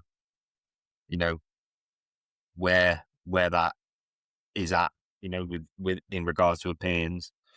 So yeah, I mean, fair play. It was a nice little finish and a well-deserved goal for Damani Mella. Yeah. And like I said, it was a big moment in the game.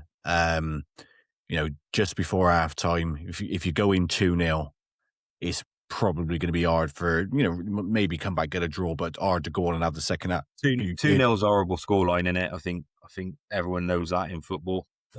You sort of want to feel comfortable with it, but the next goal is crucial. And I think when the next goal came at just before half time, there's no better time really to score. Yeah. Just before half time, and I would have liked to have seen. Sorry, Sean. I would have liked to have seen Robbie's notepad, because I bet just before that goal goes in, he was probably about to dig a few people out. But then because that goal goes in, it changes his halftime talk, doesn't it? He's probably going there, probably still dig a few out. Like you said, I don't think we played incredibly bad to be 2-0 down. We had chances. Obviously, we had 2 moments where it was, or maybe 3, where it was really poor. And then, that goal came. Maybe that did soften the halftime team talk a little bit. Yeah. Because you made a comment in the first half. Obviously, we was in the WhatsApp group when you was 2-0 down. You said, if we can't beat these, I don't know where our next win's coming from. Well, yeah. Obviously, I was looking at the form. They've been really shite, really. They sacked their manager and they still haven't really improved. And I mean, it was one of them where I just thought if we go on to lose that game, I thought I can't even see us beating, Brackley and Truro and teams like that, because they're all fighting to stay up. Don't think you beat him anyway, Sean, in the reverse fixtures. No, we didn't. No, you're right. But obviously, no, I know what you mean. Like, momentum changes, doesn't it? And at that moment, I think that was where we was in our bad patch. And like I said, if we string a few wins together, you never know. You can go and beat these teams. It's different. But yeah. I mean, for me, like, Eastleigh have been really poor. I think they signed a couple of defenders in the week last week, so you kind of don't know what you're going to get from them. But yeah, I mean, at that moment, I just thought if we can't win this, like, Christ knows where our next win's going to come from. Yeah. Well, let's go on to the second half. We said about what we thought Robbie might be saying or might not be saying at halftime. He did say after the game he didn't lay into him. He said obviously a few players were digging each other out, and because that's what he wants to see. But he made 4 changes, and one of them being Nick Orton. We'll get on to a few moments now. Made a massive difference in the second half. Wins the penalty early on. Was it a penalty, Sean? I think so. It looked like it from where I was. So I didn't have any sort of, I think Eastleigh were complaining about it, weren't they? So it was hard it's hard to tell, like, unless you get a real good angle of it. But Dave's face says different. What did you think? I thought it was a bit soft. It didn't. I think you showed really good. it's for you, but I think they've got to be disappointed it was given. It didn't look too much contact, but again, it's not the best angle to look at it, is it, on the highlights? So no, but yeah, got a penalty. But then, to be fair, it evened out the next day. Got one a bit later, so that was equally soft, I thought. So yeah, but Mac puts it away, makes it 2-2. So theoretically, 2 goals in 6 minutes for Forest Green, Sean. And then the pendulum swings then, doesn't it? Like I said, it's 2-2 early in the second half. Then the momentum with Forest Green then was to go on and win the game. Yeah, I think you took the words out of my mouth there, and I was about to say exactly the same thing. I think the pendulum swung in our favour a little bit then, and I think it helps, it settles the team somewhat, because, they've got the goals back, and we were pressing then right up, and then obviously Macca steps up again for the third. Yeah, he doesn't miss many, does he? To be fair, I don't even know how that's gone in. Crazy. But the keeper goes the right way, but when you look at There's no power behind it, is there? I don't know if it's taken a deflection and somewhat wrong-footed. I don't know. It's just rolled in, hasn't it?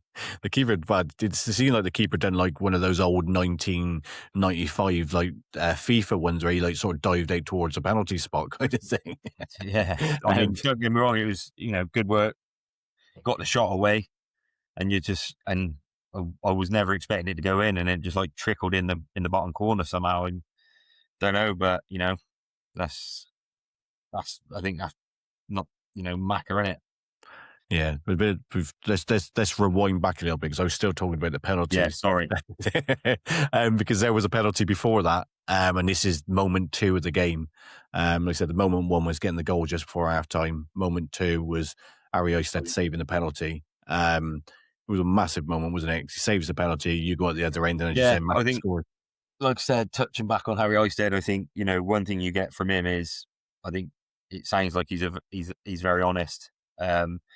If he's had a bit of criticism and how he's come for crosses and not made them, and then he's sort of flew out there and he'd done the media after the game, and he even said himself, he sort of didn't anticipate the bounce properly, and Jordan Moore-Taylor was covering him, who then ends up making the foul. So I think he sort of held his hands up a little bit and knows he had a bit of a hand in the penalty being given, but then does what probably the best outcome that for a goalkeeper you can have is a penalty. Good height for him, good save. I mean, he's hit it well. It's just a good height in it, and he redeems himself and the team and saves the team as well. Yeah, you say that about Harry Oisted. Obviously, you've had quite a few Tuesday night games, and obviously I watch all your highlights and stuff like that. I think one of the most important things about any sort of title-winning team or promotion-winning team is having a good goalkeeper, and I think Harry Oisted's actually been really decent for Forest Green. Oh no, I do. I'm not criticising him. I think he's been really good since he's come in. Like I said, he saved us multiple times. Which we spoke about. We spoke about him a fair bit on the pod, and how much he's saved us. And like I said, I think he's just an honest goalkeeper here. If he thinks he's made some sort of error of judgment, he'd probably be the first ones to hold his hands up. I felt that's what he was trying to get at yesterday in his interview after the game. And like I said, he's gone in and redeemed himself and saved the team in the process. 2-2 penalty save, and then, as you're probably about to talk about, you go at the other end and score. Yeah, you do go at the other end and score, and like I said, I think with the shot, I think it's actually a decent shot. I think what happens is I think Eastleigh will probably want to look at the defending side of thing, because quite easily when McAllister's running, he goes onto his left foot, and 2 of the defenders go the other way. But it wasn't like fast flowing where the ball's whipped into him and he's put it onto his left foot and shot. He sort of like ran into that sort of space, so the defending was poor. So maybe that's why the keeper sort of like didn't get to it. But it's a good finish, Sean. I agree. I think I think they probably will want to look at the defending a little bit and want to wonder why the keeper's probably dived like a sloth. But sometimes you need a little bit of luck sometimes, I think, and maybe that was ours. But they said they swing a roundabouts as the season goes on. Don't like you sat there moments amount of times you've said that poor defending should have closed down or should have cleared the ball. Yeah. Every goal a team scores, unless it's a thunderbolt from 30 yards and it rifles in the top corner, every ever goal you'll concede, a manager would always say we defended poorly, where the opposition team would go, well, we actually played real well and passed into that space and got a shot. So we all think goals are avoidable, don't we? There was 8 minutes added on, Sean. Was you a bit nervous when 8 minutes went up? Not really. Obviously they had a bit of the ball and I think they were obviously trying to push for their goal. I think there was one moment where I think their player hit like half volley from sort of just inside the box, and it, I would have just been like, that was just typical, really. But it turned out to be a comfortable save for Harry Oisted. And then, yeah, we,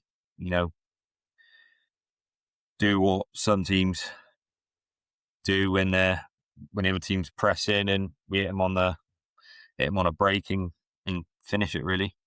Yeah, Nick Horton makes it 4-2 in the 95th minute.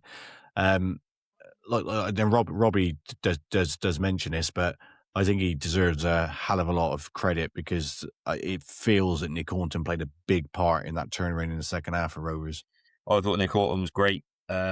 Obviously, we touched on it. Robbie made 4 subs at half time. He come on. I thought he was really good, and I was really happy for him as well because he's had a tough moment, and I fully agree with what Robbie said in his interview after the game.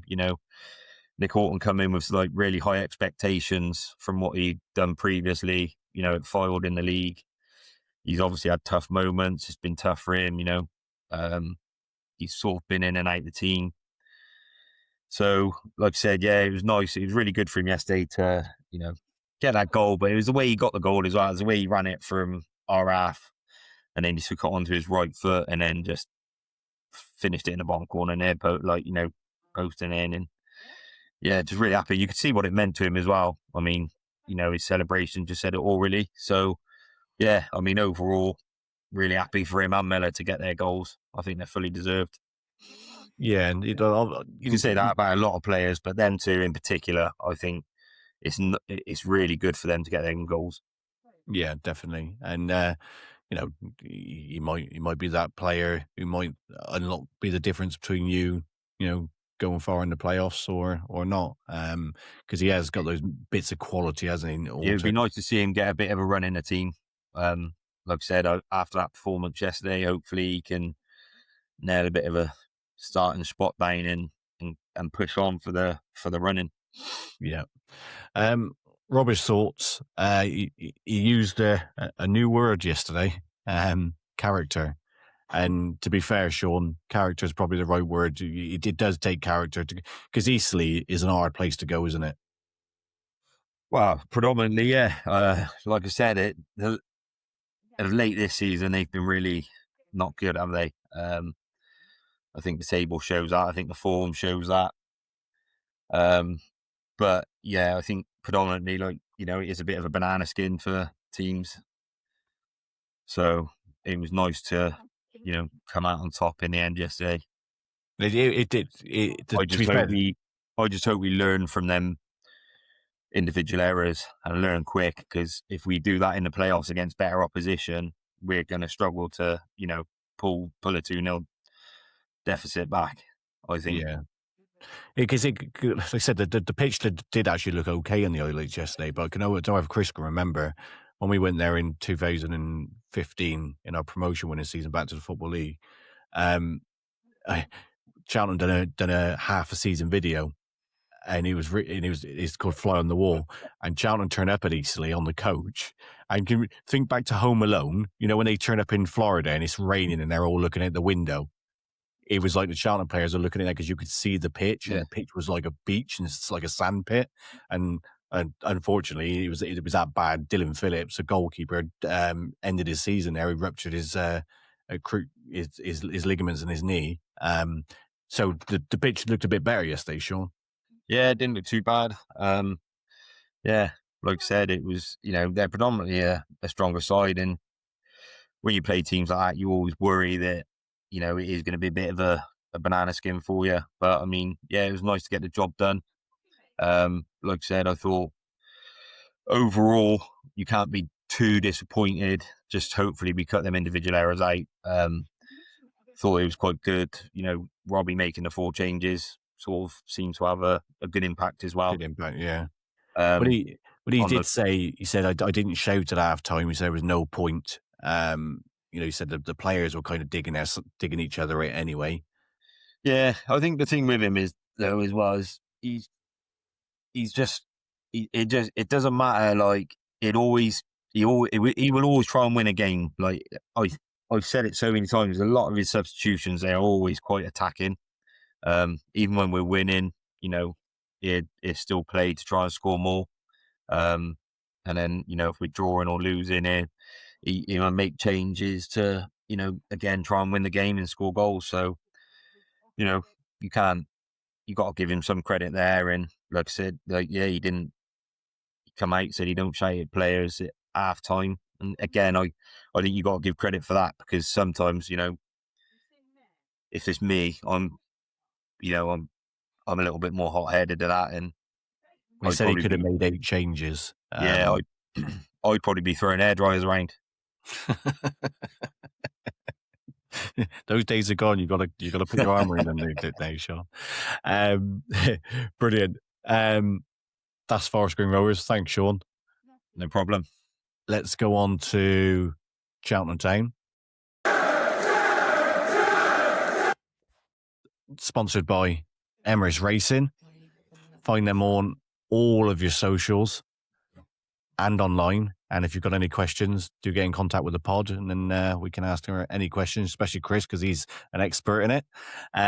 Just a quick note about that. Dan, Emirates Racing have just got a 3-year-old filly in training with Fergal O'Brien. If anybody would like to know any information on that, as shares are available, so get in touch. Yeah, definitely. And even if you're not interested yourself and you know somebody who will do, just put him in contact with Chris. Chris, no game to talk about, so we can't be disappointed this week. Well, we can, because Forest Green won, but there you go. Yeah, true. There's always someone who disappoints us. But there was a fans forum, which was well attended. I've been to a few, but that was the busiest I'd seen. There, in the bar, all the seats were taken and people stood up at the back. Mike Garlick and Steve Cottrell in attendance. There was questions about the new stand, Chris. And that question actually came from myself. And we've been to many fans forums before, Chris, and and we talk about the new stand,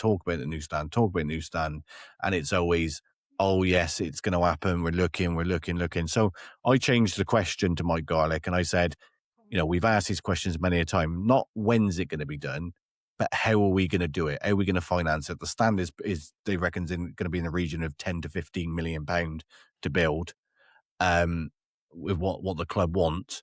And he did say that the aim is to get back to League One. He said, and then it was something that they'll be looking at. And he said there's many of different avenues they can go down, with external investment being maybe one of them to fund it. What's your thoughts on that? Yeah, I mean, my initial thought was, don't expect a new stand in the next 5 years. It's that simple. I don't think it will happen. And there were comments there about attendances, and I think that's one of the reasons why it won't be done in the next 5 years. And it definitely won't be done unless we're a League One team, which I agree to a degree with, although that stand needs updating. It's really, really old, and it does need updating. Outside investment, great. As far as I'm concerned, there are several ways that we can look at it, but I'll never say no to anyone investing more in Cheltenham Town Football Club. It can only be a positive. Yeah, you say that about because the attendance is, but the thing is, Clive Gowan did say during it that Cheltenham do, on an average over a season, they do have 83% of 80% of the seats are sold out. So there does tell you that point. That is a fair point. There's a need for a new stand, isn't it? But I think Mike Garlick's being realistic. We're averaging 4,000 in a 7,000 seater stadium, so it's not something you have to go and do tomorrow. Yeah. But if we get to League One, we probably do need to do it. Yeah, it becomes more of a pressing matter when we get to League One. I say when as if it's going to happen, but Let's have the positivity, Chris. Think yeah, big. exactly that. Yeah, so it does become more pressing because more people will want to come, if we're in League One, because there'll be bigger teams and everything else. So yeah, it does become more of a pressing matter. If we're in League Two, I don't think it's necessary personally at the moment. Yeah, and another question what popped up was about the club's model on having to sell a player every summer if we can. But this is the bit what really made me think, do you know what? This is the changing point in the club. Mike Garlick's answer was, we do not need to sell players. Doesn't mean we won't sell players, but we are now in control. Yeah, that was the biggest point of the entire evening for me. Just the way he almost snapped back. It wasn't a snap, but you know what I mean. He was very, very quick to say that we don't need to sell players, which was music to my ears. Now, what I want to see is us being able to keep players and not lose them on a free transfer. Yeah, because he did say that. He did say about that, didn't he? He just said, it doesn't mean that we won't sell players. And then Steve Cottrell jumped in and he was going, the difference is now, if we sell a player, it's going to be because we're in control. So he did go on to say players will always like push for a move because obviously their ambitions to play as high as they can, blah, blah, blah.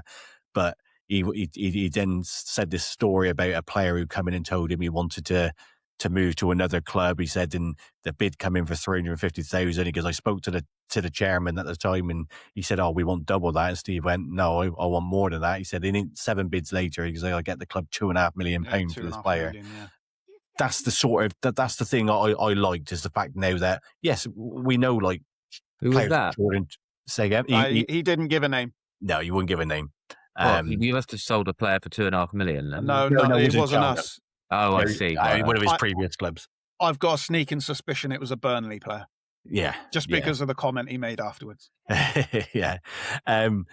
But he did say, like, and that's what he said there actually made me feel like, do you know what? It just feels like now we're not this skint club. We're not this, with the way Mike Garlick responded, the way we turned around and said that we're now going to be in complete control of what we do. And when we sell a player, it's going to be on our terms. And that's the big bit there, Chris, isn't it? On our terms. Yeah, exactly that. Gone are the days of gentlemen's agreements, put it that way. Yeah, yeah. He goes on to say, they talk about the sustainability of the club and, in the investment, and Mike Garlick said clubs in League Two are losing around £2.5 million a year. He said we're nowhere near that. He said we will lose money, and I think what he means by we will lose money is because he's going to invest. But what he's kind of saying is that I'll invest where I can cover the cost of the losses at the end of the season, but he goes, it's going to be sustainable loss. Which is the big bit there, Chris, isn't it? Yeah, no, exactly that. The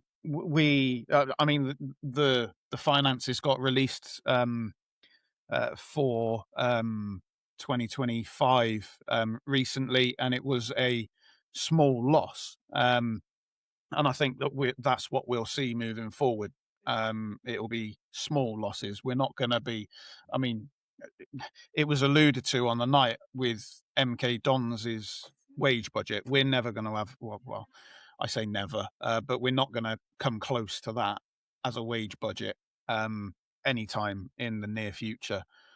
So we won't make those types of losses. And it's player wages where most of those losses come from. Well, that's it. He's realistic, isn't he? And like you said, if he had turned around and said, we do not want to make losses, then you're going to be thinking, well, you're not going to be investing a lot then, because, unless you invest, it's going to show as a loss because we're going to be spending more than what we turn over. But the fact that he's saying we don't want to end up like a Morecambe, we don't want to end up like a Bury, is pleasing to hear, because did you get the feeling, Chris, from him that you can tell he's ran a club at the top level, he knows what it takes to run a club, and he's going to invest with purpose, but not with risk? Yeah, look, and this is a point I wanted to make. We're not going to be a Wrexham, for example. We're not going to fly up the tables in 2 or 3 seasons. It's going to be incremental gains. Do I think that our expectation will be top end next season? Yes, I do think that our expectation will be top end of the table next year. Does that mean we'll go up? No, it doesn't. And I don't think it will be a requirement next season. But it's incremental increases year on year. And I would assume the target is get to League One in 3 years and then build and become a sustainable League One team. Yeah, 100%. I think he got the room bit dizzy at one point, because when I asked about the stand, he was going, if we get to League One, he goes, maybe, investment, blah, blah, blah, to help with the stand. But he goes, but then, because if we get to the Premier League, he goes, we won't have to worry about that at all, do we? Yeah. And then everybody was like, even Dave, their face is a bit like what your face is like then, Dave. What's nuts? And before anybody thinks, no, we don't think we're going to get to the Premier League, but hey, not in the next 5 years, anyway. Neither did Brighton, Brentford, or Bournemouth fans. So, we can dream. Say the same about Swansea about 15 years ago as well. Exactly that. It goes on to talk about MK Don's budget. Staggering. £7.5 million a year. Yeah, it's absolutely crazy money at this level.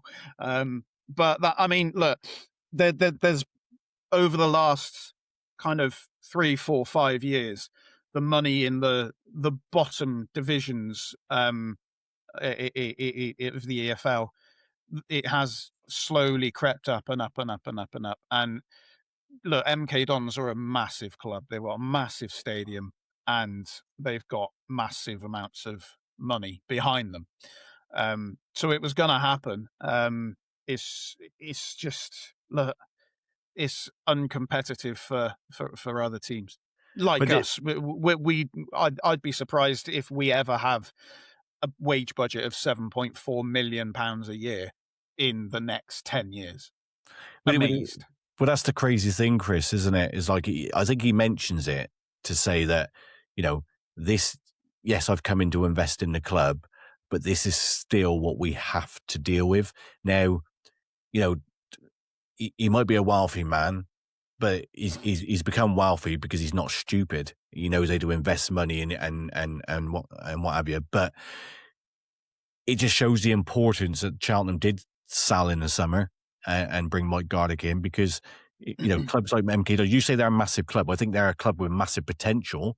They're still averaging 6,000. What I mean by that is they've got an absolutely huge, a massive stadium that's way too big for them. Yeah. And they are a big club that have recently come down. So no, I don't disagree with what you're saying, Chris. I'm not questioning what you're saying. What I mean is that they've got everything there, haven't they? MK Dons, the stadium, the infrastructure. They've just been taken over by I think Qataris or whatever it was who bought them out. They're obviously pumping money. They paid £1 million for Aaron Collins, for God's sake, in League Two.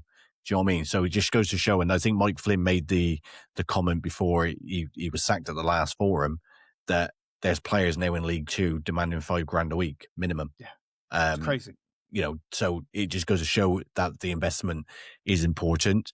Another thing, what was brought up, Chris, I don't know what your thoughts are on here, but I think this leads to something else. The Robin's Nest bar is going to be turned into hospitality. When asked about where the fans would drink, he said, "You will have a bar," and they was like, "What? Not outside in the cold in a thing?" He went, "No, you will have a bar to drink in." Now, one thing was popped up is Parklands. Yeah, I was going to say the bar will be Parklands. We'll buy Parklands, and buying Parklands is huge for the club from a development standpoint. If I'm saying it as if I know it as gospel fact. I don't. I'm guessing, but if that is what happens, that would be very, very big for the club.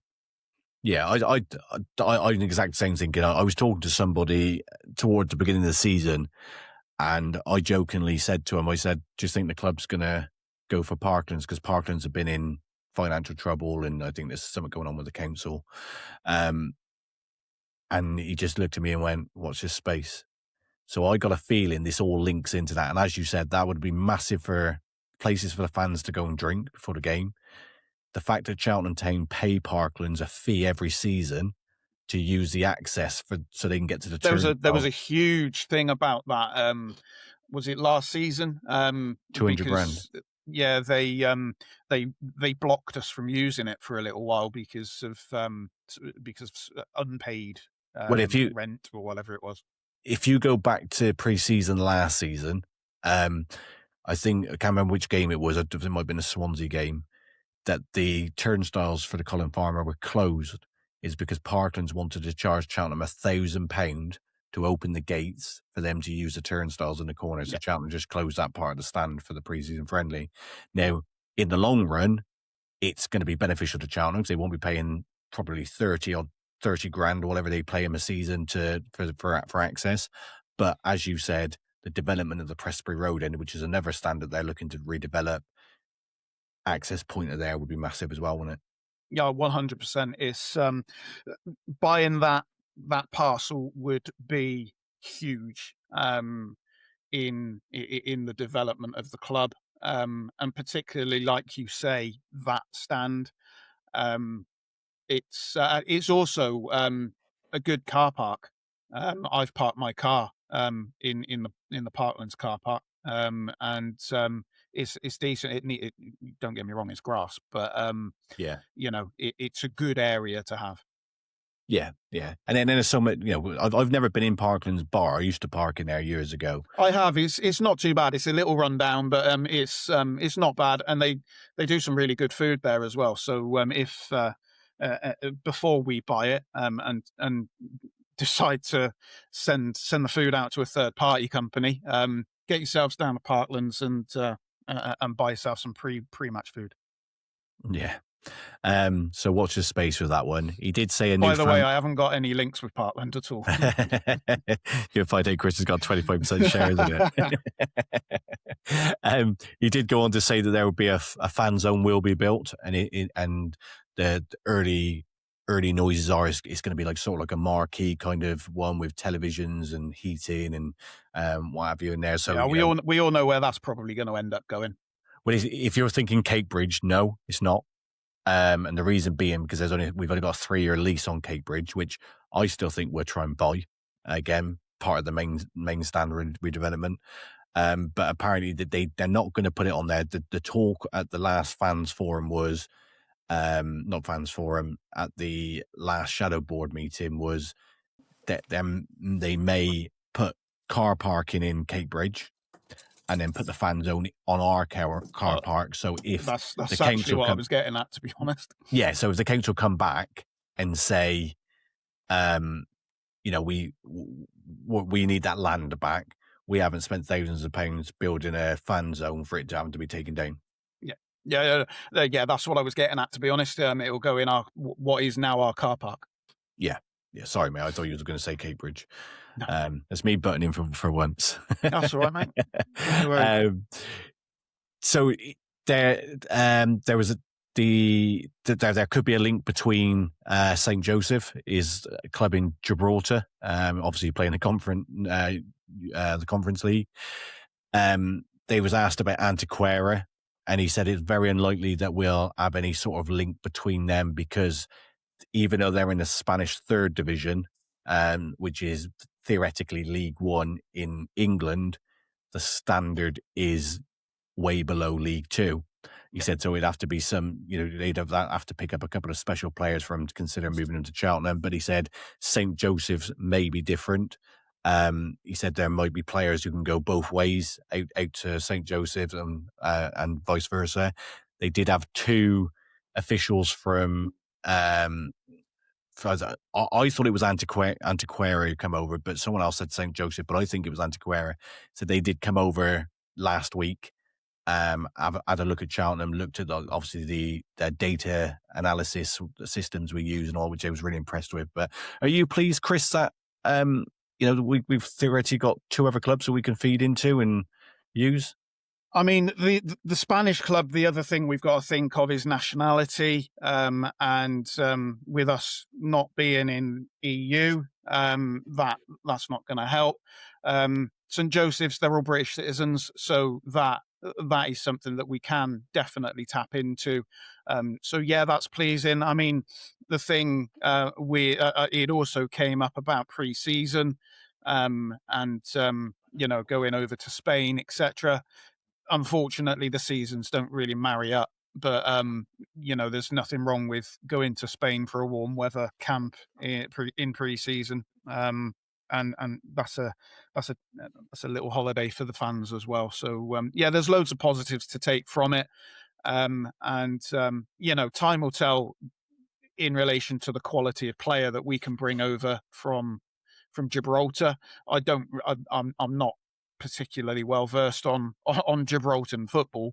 It's a case of we'll see. Time will tell. Yeah. You mentioned about the chance for fans to have an holiday. Steve Cottrell did say in the forum that if a group of fans, if somebody wanted to run with it, a group of fans are welcome to go over. And I believe the date is between the 4th and the 11th of July. He's happy to put on an open training session, meet and greet with the players, whilst over there, but there won't be any games. It was asked why we wasn't playing St. Joseph or Gibraltar. He said, or Gibraltar, he played the international team, St. Joseph or Antiquera. And he did say it's because the season start in September. So, they're on their off season. So it's not feasible to do. We said that's not saying that there won't be games between the clubs in the future. So like I said, just if anybody wants to, try and get in contact with obviously the shadow board, or anybody at the club, and we can maybe try and sort something. I think what Steve was getting at was it's got to be organised. It can't just be fans rocking up. It's got to be an organised thing. But it's a great thing to be able to do. And if fans want to have a little break in Spain in the off season, go for it. Yeah, and said there's the last couple of questions. What was asked, there were a huge turnover in players. Obviously, continuity is key.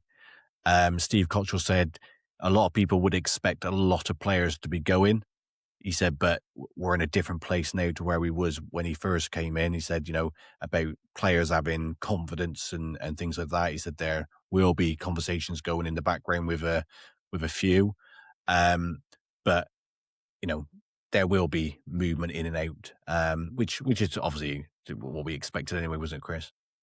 Yeah, definitely. With the amount of players out of contract that we've got in the summer, it's kind of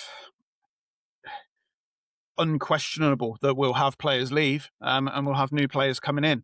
I think Steve almost guaranteed that we're going to have at least one new goalie, probably 2. So that's something to look forward to. And there are a lot of players out of contract, and there are a lot of players that I think may struggle to be here next season. But I don't expect it to be the absolute exodus that some fans do expect. Yeah, exactly that. And Mike Garlick did say, he said, I can't promise we'll be walking out of Wembley this time next year. He said, but what I will say, we'll be set up to have a go. So that's promising again, isn't it? Yeah, that's what I was alluding to earlier, in relation to incremental increases in the expectation. Like I say, do I think we're going to be top 3 next season? Probably not. But I would expect us to be in and around the playoffs. And if we get to Wembley, great. It's another day out for the club. Steve's taken us to Wembley before, and it was very successful. So, why not again? Let's go. Just on Steve, obviously, with Cheltenham fans, he's God anyway, and obviously, I know his CV speaks to it for itself. But how knowledgeable is he, Chris? I could have sat there and listened to him all night. Yeah, I mean, he does. He does. We give Robbie a lot of criticism on this pod for Waffling. for waffling on for ages. Steve does love a little tangent every now and then, but the tangents are.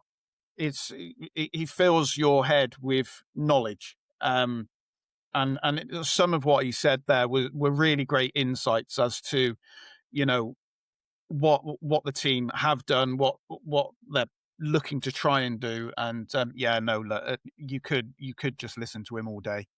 He's very knowledgeable, very knowledgeable. I'm just going to quickly play Pete's voice note. Obviously, there's no game, but this is also Pete's thoughts on the season and things. No game for Cheltenham yesterday.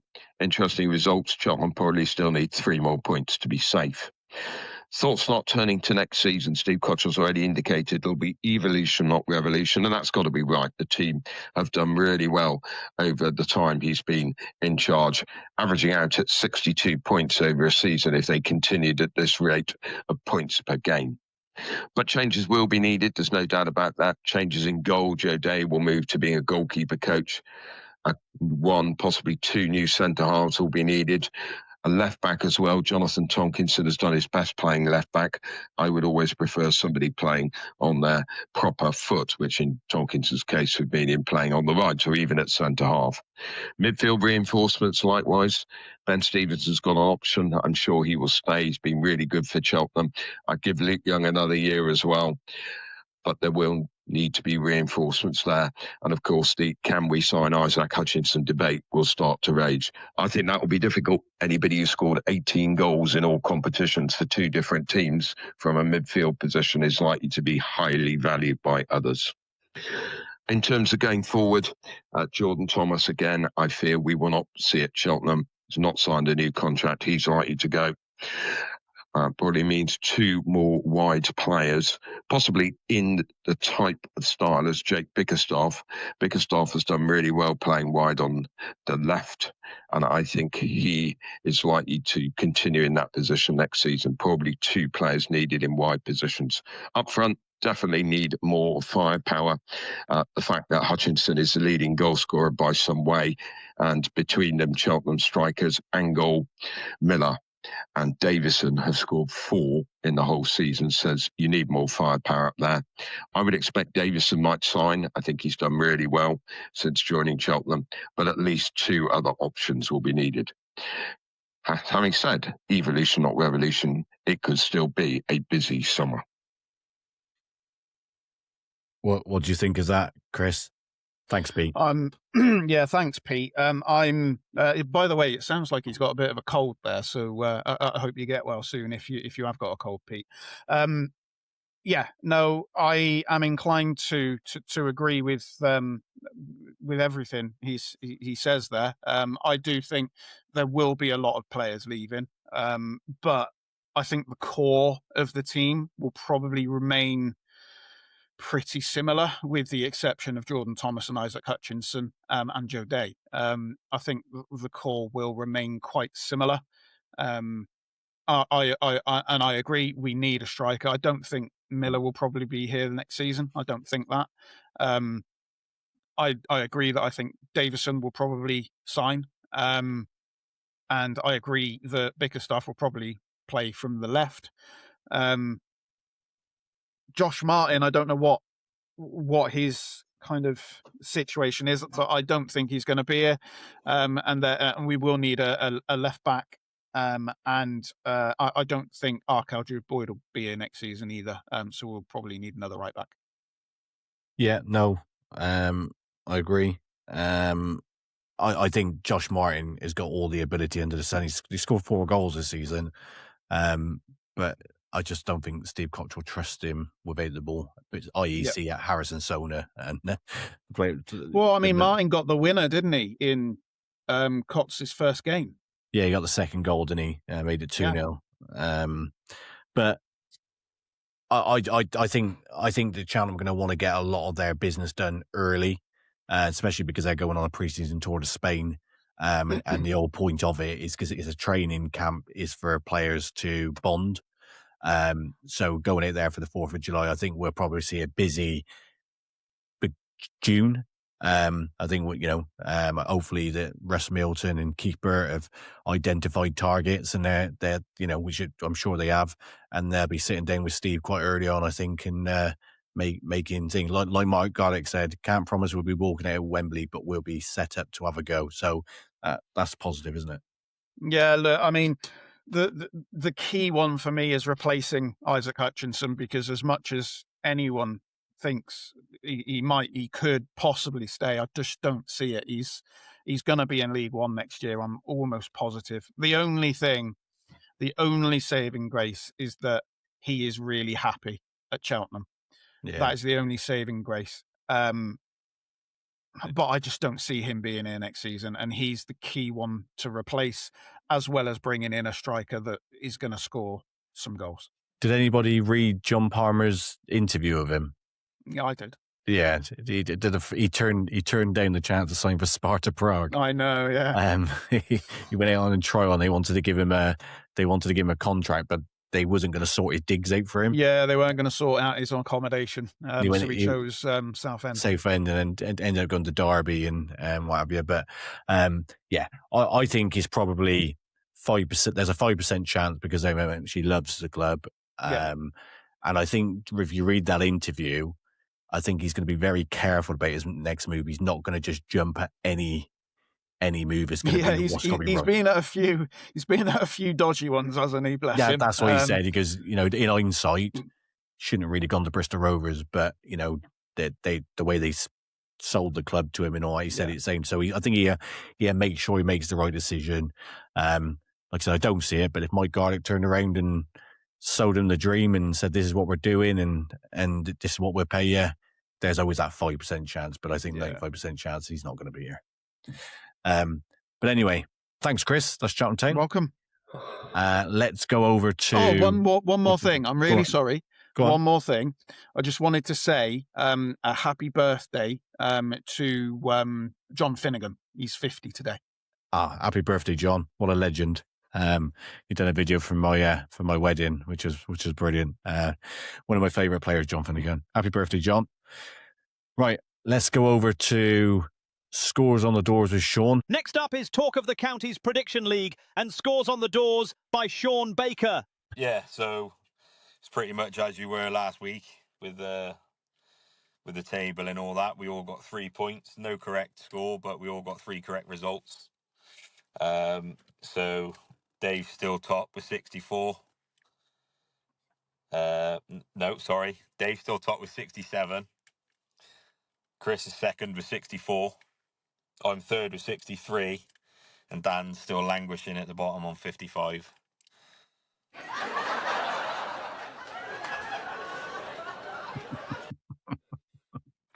I've been bottom for a while now. I can't pick up any points or level money.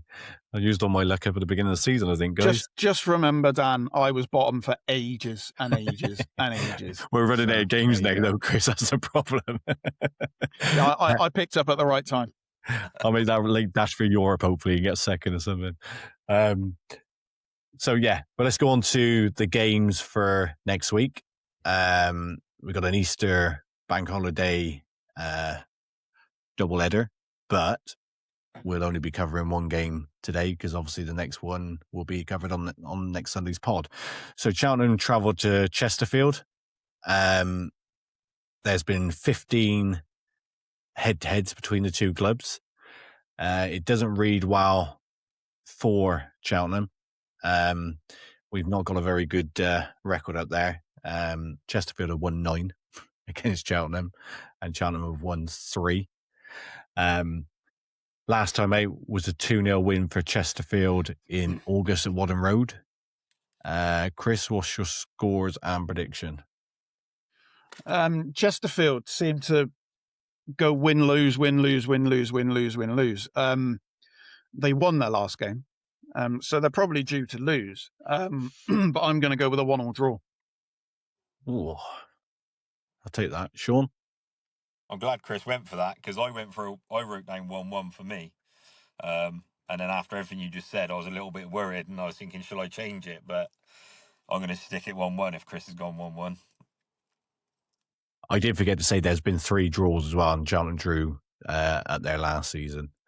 Dave? Well, they seem to 2-1 be, Chesterfield. they don't seem to be quite good enough for the playoffs at the moment. They're just outside it, I think. So that's why I There's went a bit for of 1-1. bit of pressure on him, isn't there? Yeah, there is some pressure on him, I think. So hopefully that might play in our favour. Because I need to think outside the box and I need to go for something. It'd be 13 days since our last game. But I'm going to go for a 1-0 Cheltenham, and this is just because I need to go for points for the league. So 1-0 Cheltenham. And on to Friday, Forest Green Rovers are at home to Brackley, head to head, massively played each other twice. Is Dave not predicted? Yeah, I said 2-1 You went 2-1. Chesterfield. 2-1. Oh, I 2-1. missed You miss a lot, Sean, to be fair, mate. that. I must have missed that, Jeff. Is he? Is he? Did he predict 2-1? Forest Green have won none. Brackley have won 1 and has been 1 draw. Last time out was a massive win for Brackley, 1-0 in December, and that was probably the start of your slump, Sean, which you've struggled to get out of. Standard, mate. Standard. Scores and predictions, mate. I've gone 3-1. I think we're at home. Good Friday. Yeah, we lost to Tamworth. Obviously, we've done okay after that. I think there's likely to be a stupid mistake in there, so we're going to concede a goal, but we're going to score 3 in the other I was going to say you done no clean sheet, mate. Well, You're if we 21st kept in the a clean league. sheet against Tamworth, I would have been a little bit more hopeful. But after that game against Eastleigh, I don't know. There's going to be so much stupid going on at the back, and then I'm sure we're going to concede a goal. So I'll go 3-1. Cheers, Dan. Sorry, mate. Chris? I can't see anything other than a Forest Green win, unfortunately. So, based on that, I'm going to go 1-1. Dave? Go 2-1 Forest Green. I'm going to go for 2-0 Forest Green. And then on to Gloucester, who travel to Hanwell. Head to head, 3. Gloucester 1-2, Hanwell none, and there's been 1 draw. Last time out was a 3-0 win for City in August. Dave, you seem to be back in form after back-to-back wins. Tough game. I go for the old smash and grab 1-0 City. Chris? Yeah, it's got City win written all over it, hasn't it, really? I think. So I'm going to go 1-0. Sean? Yeah, I didn't really know too much about Hanwell. I looked at the table. Thought it was going to be toughish. I think they've got like -12 or something, haven't they? Goal difference. So I just went for a 2-0 City. 2-0 City. I'm going to go for... Yeah, they're mid-table fodder, aren't they? I was going to go 2-0, and I'm going to kick myself now, but I'm going to go 2-1 City. Brilliant. Right. Can I just, before you finish off, I was very remiss of me. There's a couple of casualties at our game yesterday. First of all, their keeper, Freddie Harvey Lama, was carried off in injury time in a neck brace. So just like to wish him good wishes and hope he's recovers soon. And also our chairman of our sports trust, Robin Mogg, in attempting to retrieve a ball that had gone off the pitch, absolutely stacked it and smashed his face into the concrete, and went straight to A&E in Gloucester at like 4:30 in the afternoon. And he texted to say he'd been seen and was going home at 5:30 this morning. So he He spent 13 hours in A&E, so hope you feel better soon, Robin. All okay though, Dave? Yeah, no lasting damage. Good. You need to watch where you're going because next time you'll end up in the bin like Dave did. Indeed. No, all the best to both of them. Great place to leave it. Thanks, guys. Thanks, Dave. Pleasure. Thanks, Sean. Cheers, lads. Cheers, Chris. Cheers, boys. Don't forget to follow us on X, Facebook, YouTube, Instagram, and now on TikTok. And also Grindr.